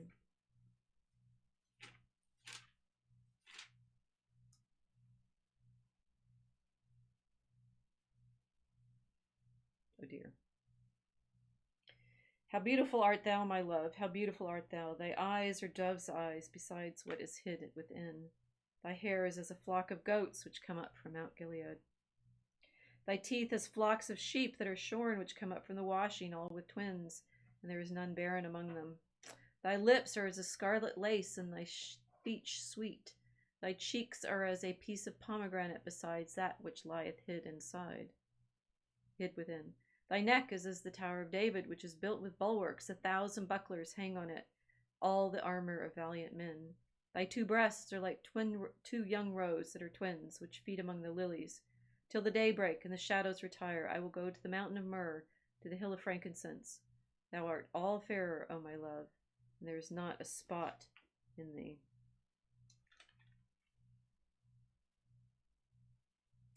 Thou art beautiful, O my love, sweet and comely as Jerusalem, terrible as an army set in array. Turn away thine eyes from me, for they have made me flee away. Thy hair is as a flock of goats that appears from Galilee. Thy teeth as a flock of sheep which come up from the washing, all with twins, and there is none barren among them. Thy cheeks are as the bark of a pomegranate beside what is hidden within them. There are 80 queens and 80 concubines, the young maidens without number. One is my dove. My perfect one is but one. She is the only one of her mother, the chosen of her that bore her. The daughters saw her and declared her most blessed, the queens and concubines, and they praised her. Who is she that cometh forth as the morning rising, fair as the moon, bright as the sun, terrible as an army set in array? Oh dear. Right, so that, of course, is what I paid attention to. One, it's love scene, and I was young enough to really be enchanted by all of that. It's very beautiful. And two, Adso is quoting the Song of Songs when he's making love to the girl that he finds in the kitchen, who has no name, right? So something kind of tricky just happened, and Eco... It's interesting. There's something in the Wikipedia entry saying Echo was a thing about how his father was a foundling, ECO, from the baby fallen from the heavens or something. Echoing. I hear his name echoes for me in English. He's constantly an echo of saying there's nothing in the center here, right? And now I am curious. I haven't read all the way through this. So what does he do with his postscript? Since the publication of The Name of the Rose, I have received a number of letters from readers who want to know the meaning of the final Latin hexameter and why this hexameter inspired the book's title. I answer that the verse is from De Contemptu Mundi, on the Contempt of the World, by Bernard of Morlaix, the 12th century Benedictine, whose poem is a variation on the Ubi Sunt theme, where are all those who are lost, right? But to the usual topos, the great of yesteryear, the once famous cities, the lovely princesses, everything disappears into the void. Bernard adds that all these departed things leave only, or at least pure names behind them. I remember that Abelard used the example of the sentence nulla rosa est to demonstrate how language can speak of both the non-existent and the destroyed. And having said this, I leave the reader to arrive at his own conclusions. Well, okay, so I arrive at my own conclusions. This is a massive joke, Dr. Eco. If he is a Dr. Eco, I'm not sure whether his thesis was a master's. Right? He's got a lot of honorary degrees, right? He gives us a labyrinth for which there is no center. He gives us a girl whom Adso makes love to, reciting the Song of Songs, who has no name. And he leaves you with a monastery obsessed with signs and meaning and pointing to the creatures of creation for which there is no pattern. And he leaves you to believe, Signor Eco, in all of his cleverness, in all of his postmodern skepticism, that he, the great semiotician, has figured out that the names are empty labels. And there is no rose, and the name of the rose is a joke.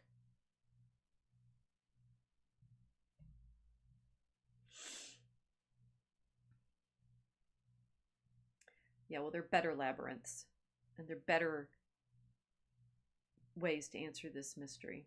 So he used the labyrinth at Reims, which did have some figures in the center, right? But there is a much more famous labyrinth, and it shows up in our credits for Mosaic Arc every time you see it. But now you'll see why it's there. This is the labyrinth at Chartres, which is interesting because it does have this flower image at the center, but that's not the rose that I'm going to show you, right? So this, and what's interesting about these labyrinths, and we are using them in Draco Alchemicus as the model for what's going to happen in Act 3, which we're projecting how we're going to answer all of this sign theory and semiotic. Like, we can do this and answer Satan and his tricks, right? There's a number of these labyrinths. The one at Chartres is the best preserved one, and it seems that, in fact, in the Middle Ages, when they were made in 12th and 13th centuries, there were dances on them. They would do the kind of, I think it's kind of the clergy would do them, the young men would do them, holding their hands up, and kind of like, so it's kind of like a Greek dance of a sort, and they do them for different festivals and such, and you are dancing in the church, right? These are in the pavement of the church. Eco makes his outside in this library, which is not even built as part of the church, and it's probably the work of giants, and it's, doesn't fit in the symbolism, and it's lurking and behind all of these things. I mean, he's wanting you to believe that the problem is the monks wouldn't laugh. The monks did do these dances, and they were filled with joy, because this labyrinth actually has another referent in its symbolism, which is the window that casts its light onto that labyrinth at Chartres. And of course, at least that's a rose. Now, it's interesting, this west window at Chartres has as its center of the rose Christ. So in one sense, the name of the rose is Dominus Jesus Christus, because he is seated there in the center. But there's also constantly, always, and I said I was fascinated by, I'm reading all of this, I'm in graduate school, I'm telling my professors that I want to, carry on this work that I've started on these commentaries on, yes, the Song of Songs, that see in the bride of the Song of Songs Mary. And I know that in modern context, it's really, really difficult for a lot of people to see Mary as intellectually significant. Maybe she seems devotionally significant. Maybe she seems incidental to the theological reality of recognizing Christ as Lord. But in the 12th and 13th centuries, when these pavements were made, when these rose windows were made, when the greatest works of medieval Christian architecture and literature were crafted in meditation on the beauty of creation, in meditation on the signs that our Creator gives to us in all of his creatures to point to the love that he has for us as his creatures, to point to the hope that we have in our salvation, to point to the light that came into the world. That's the rose. Eco was born a Catholic, but he died apparently an atheist. If he can't see the rose, it's not because it wasn't there. Now, what's interesting about this is Eco is Italian and therefore certainly knew Dante. Everybody knows Dante, right? And if you know Dante and you've read the Paradiso, you guys can get leather-bound editions of this one from unauthorized, right? You know that what's at the center of everything, for goodness sake, is a rose, right? And how can an Italian in semiotics write a medieval story set in 1327, which is, 6 years after Dante died, give you a novel about philosophy and claim that there's no meaning in the rose? For goodness sake. Really? Right? And there's a wonderful, it's like the rose at the center of the Paradiso is this complicated one. From the outside, it's first Virgil comes, sorry, Dante comes in and he sees it from the outside, and then it kind of flips out, and so you see both the ranks of this is why it's this double image in this, like, see the ranks of the saints all focused on the center, and then it flowers out, and you see that rose in fact encompasses everything, and that at one level, and these are from the Yates Thompson manuscript, is very famous, of showing Dante first sees that in the center of this great rose is, of course,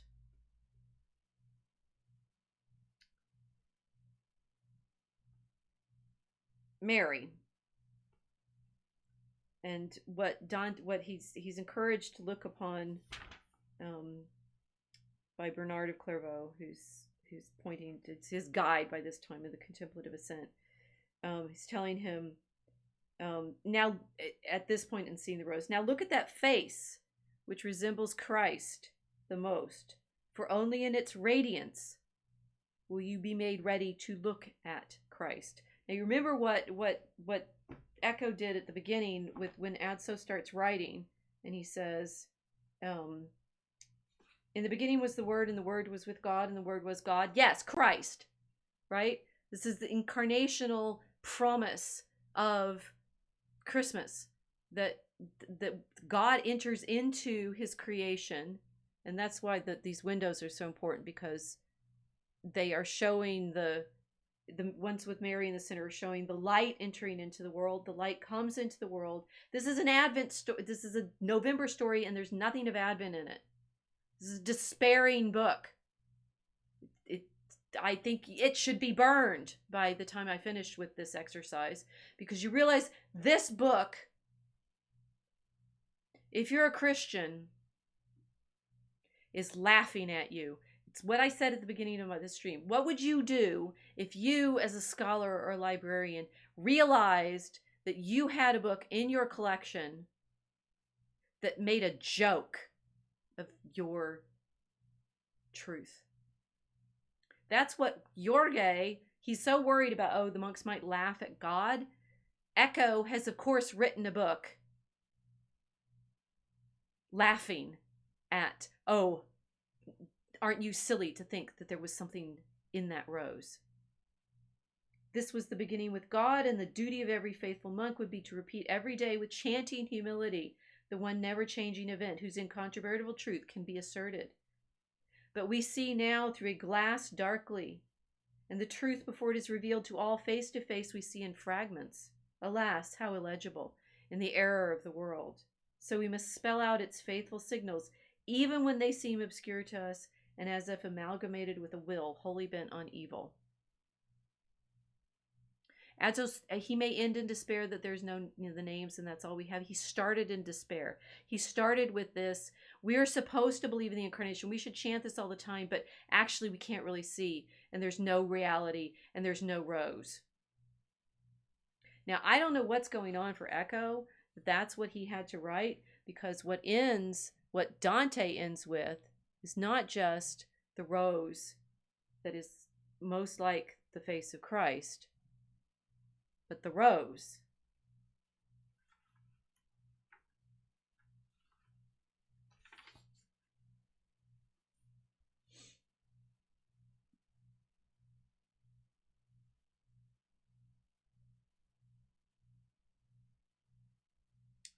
Says the final canto of the Paradiso, he's now gazing on the mystery of the rose, the divinity, and he sees the persons of the Trinity as light.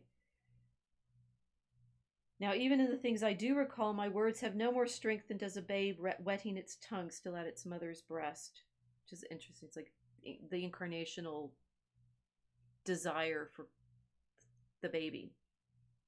Not that within the living light there was more than a sole aspect of the divine, which always is what it had always been. Yet as I learned to see more and the power of vision grew in me, that single aspect as I changed seemed to me to change itself. Within its depthless clarity of substance I saw the great light shine into 3 circles in 3 clear colors bound in one same space. The first seemed to reflect the next like rainbow on rainbow, and the third was like a flame equally breathed forth by the other 2. How my weak words fall short of my conception, which is itself so far from what I saw, that weak is too weak a word to use. O light eternal, fixed in self alone, known only to yourself and knowing self, you love and glow, knowing and being known. That circling which, as I conceived it, shone in you as your own first reflected light, when I had looked deep into it a while, seemed in itself and its own self-color to be depicted with man's very image. My eyes were totally absorbed in it. As a geometer who tries so hard to square the circle, but cannot discover, think as he may, the principle involved, so did I strive with this new mystery. I yearned to know, how could our image fit into that circle? How could it conform? But my own wings could not take me so high. Then a great flash of understanding struck my mind, and suddenly its wish was granted. At this point, power failed high fantasy, but like a wheel in perfect balance turning, I felt my will and my desire impelled by the love that moves the sun and the other stars. Now, I would very much rather read that story from 14th century Italy now than this story set in 14th century Italy, which claims there's no rose.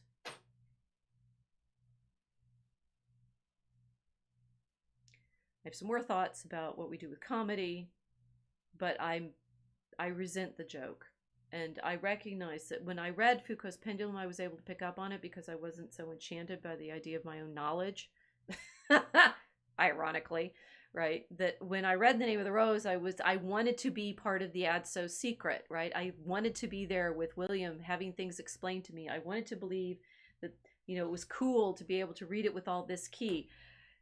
Eco was a postmodernist, and he says that. I mean, he's talking about in the end, right? Constructing the reader, preterition, saying what you don't say, the mask. It's like, okay, so I maybe need to read this and I'll revisit it right now. But right now, what I realized is the book is about a book that makes you laugh at the truth. That's it. It is that book. It makes you laugh at being hoodwinked by the premise that we can actually see truth in the signs.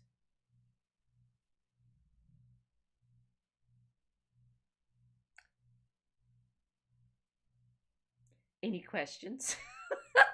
So, right, Fat is going to say, I'm surprised to hear this about Eco. I haven't read him, but I assumed he wasn't a postmodern nihilist. He is, right? And that's what's interesting about it. With Foucault's Pendulum, I knew that, and I got to the end of it, and I said, wait a minute, this is nonsense, right? But with The Name of the Rose, he's so exquisite at getting you inside the desire, and then he rips it away right at the end, and he says, no, actually there was no rose. The movie, it was interesting, the movie is much more romantic, and the girl is the rose and she doesn't burn, right? In the book, the girl burns, she has no name. All of the love that Adso expresses for her through the Song of Songs has no referent, right? It's not an accurate representation of the Middle Ages whatsoever. It's just as undermining of the truth of the joy as things like Mark Twain. Walter Scott's a little different because he's Anglican, but this desire to see the nasty Catholic inquisitor, and the reference to the heretics were right because they're actually singing of do penance and the church is all rich and stuff. Alas, my dear friends, Eco is not Dante. Yes, and the Casey's saying the church is mean, it doesn't want me to laugh or have sexual joy. That is what Eco does, and ironically, in order to do that, he has to pretend that the greatest Italian poet never existed. I'm wondering if Dante is in here. Right? I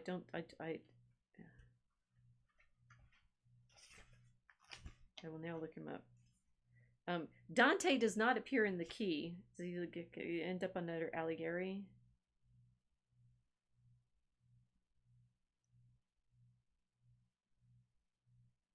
Nope. There's no Dante in Eco's book.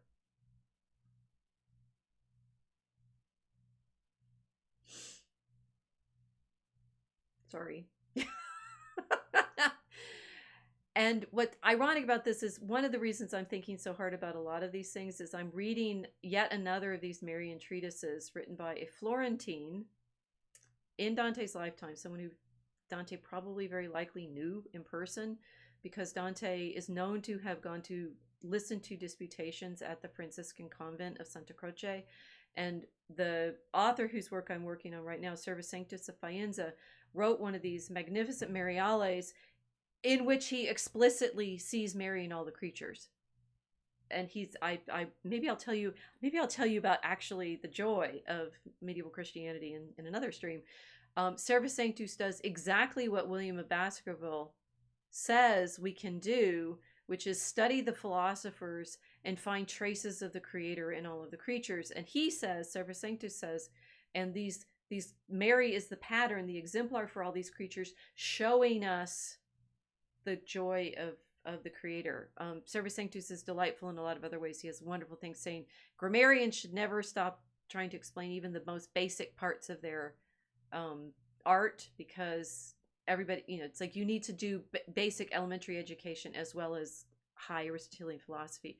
And the other thing delightful about Servus Sanctus is he's probably one of the Franciscans that Dante learned his philosophical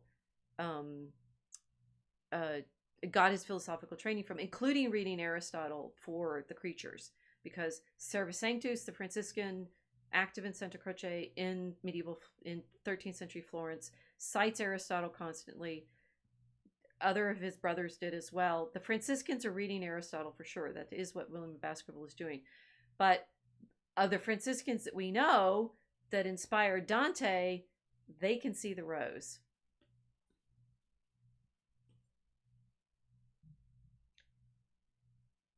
Happy Advent.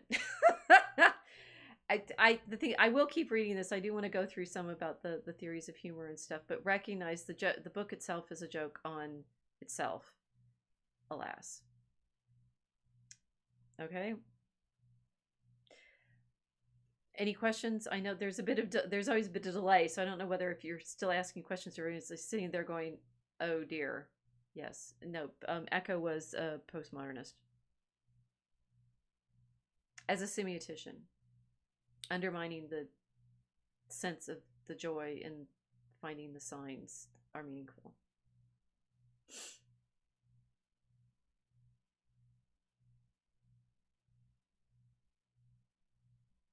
I really need kilts at this point. Okay, so I do think I'll continue with thinking a little more about Eco, but beware, you guys. Modernity and postmodernity, while they enjoy the layering of signification, and many of them, in fact, all those guys that I listed at the beginning, people like Barthes is actually one of the postmodernists who drew on Henri de Lubac's Four Senses of Scripture to create his sense of polysemy and then undercut it. What's fascinating about these European medievalist turned postmodernists is it's like they wanted, I think what Eco wants the rose. He wants it to be there, but he can't let himself see it. I pray for him that maybe he did not die an atheist, but I fear from what I've read about him, he did. And that, my friends, is not the truth of our joy. So,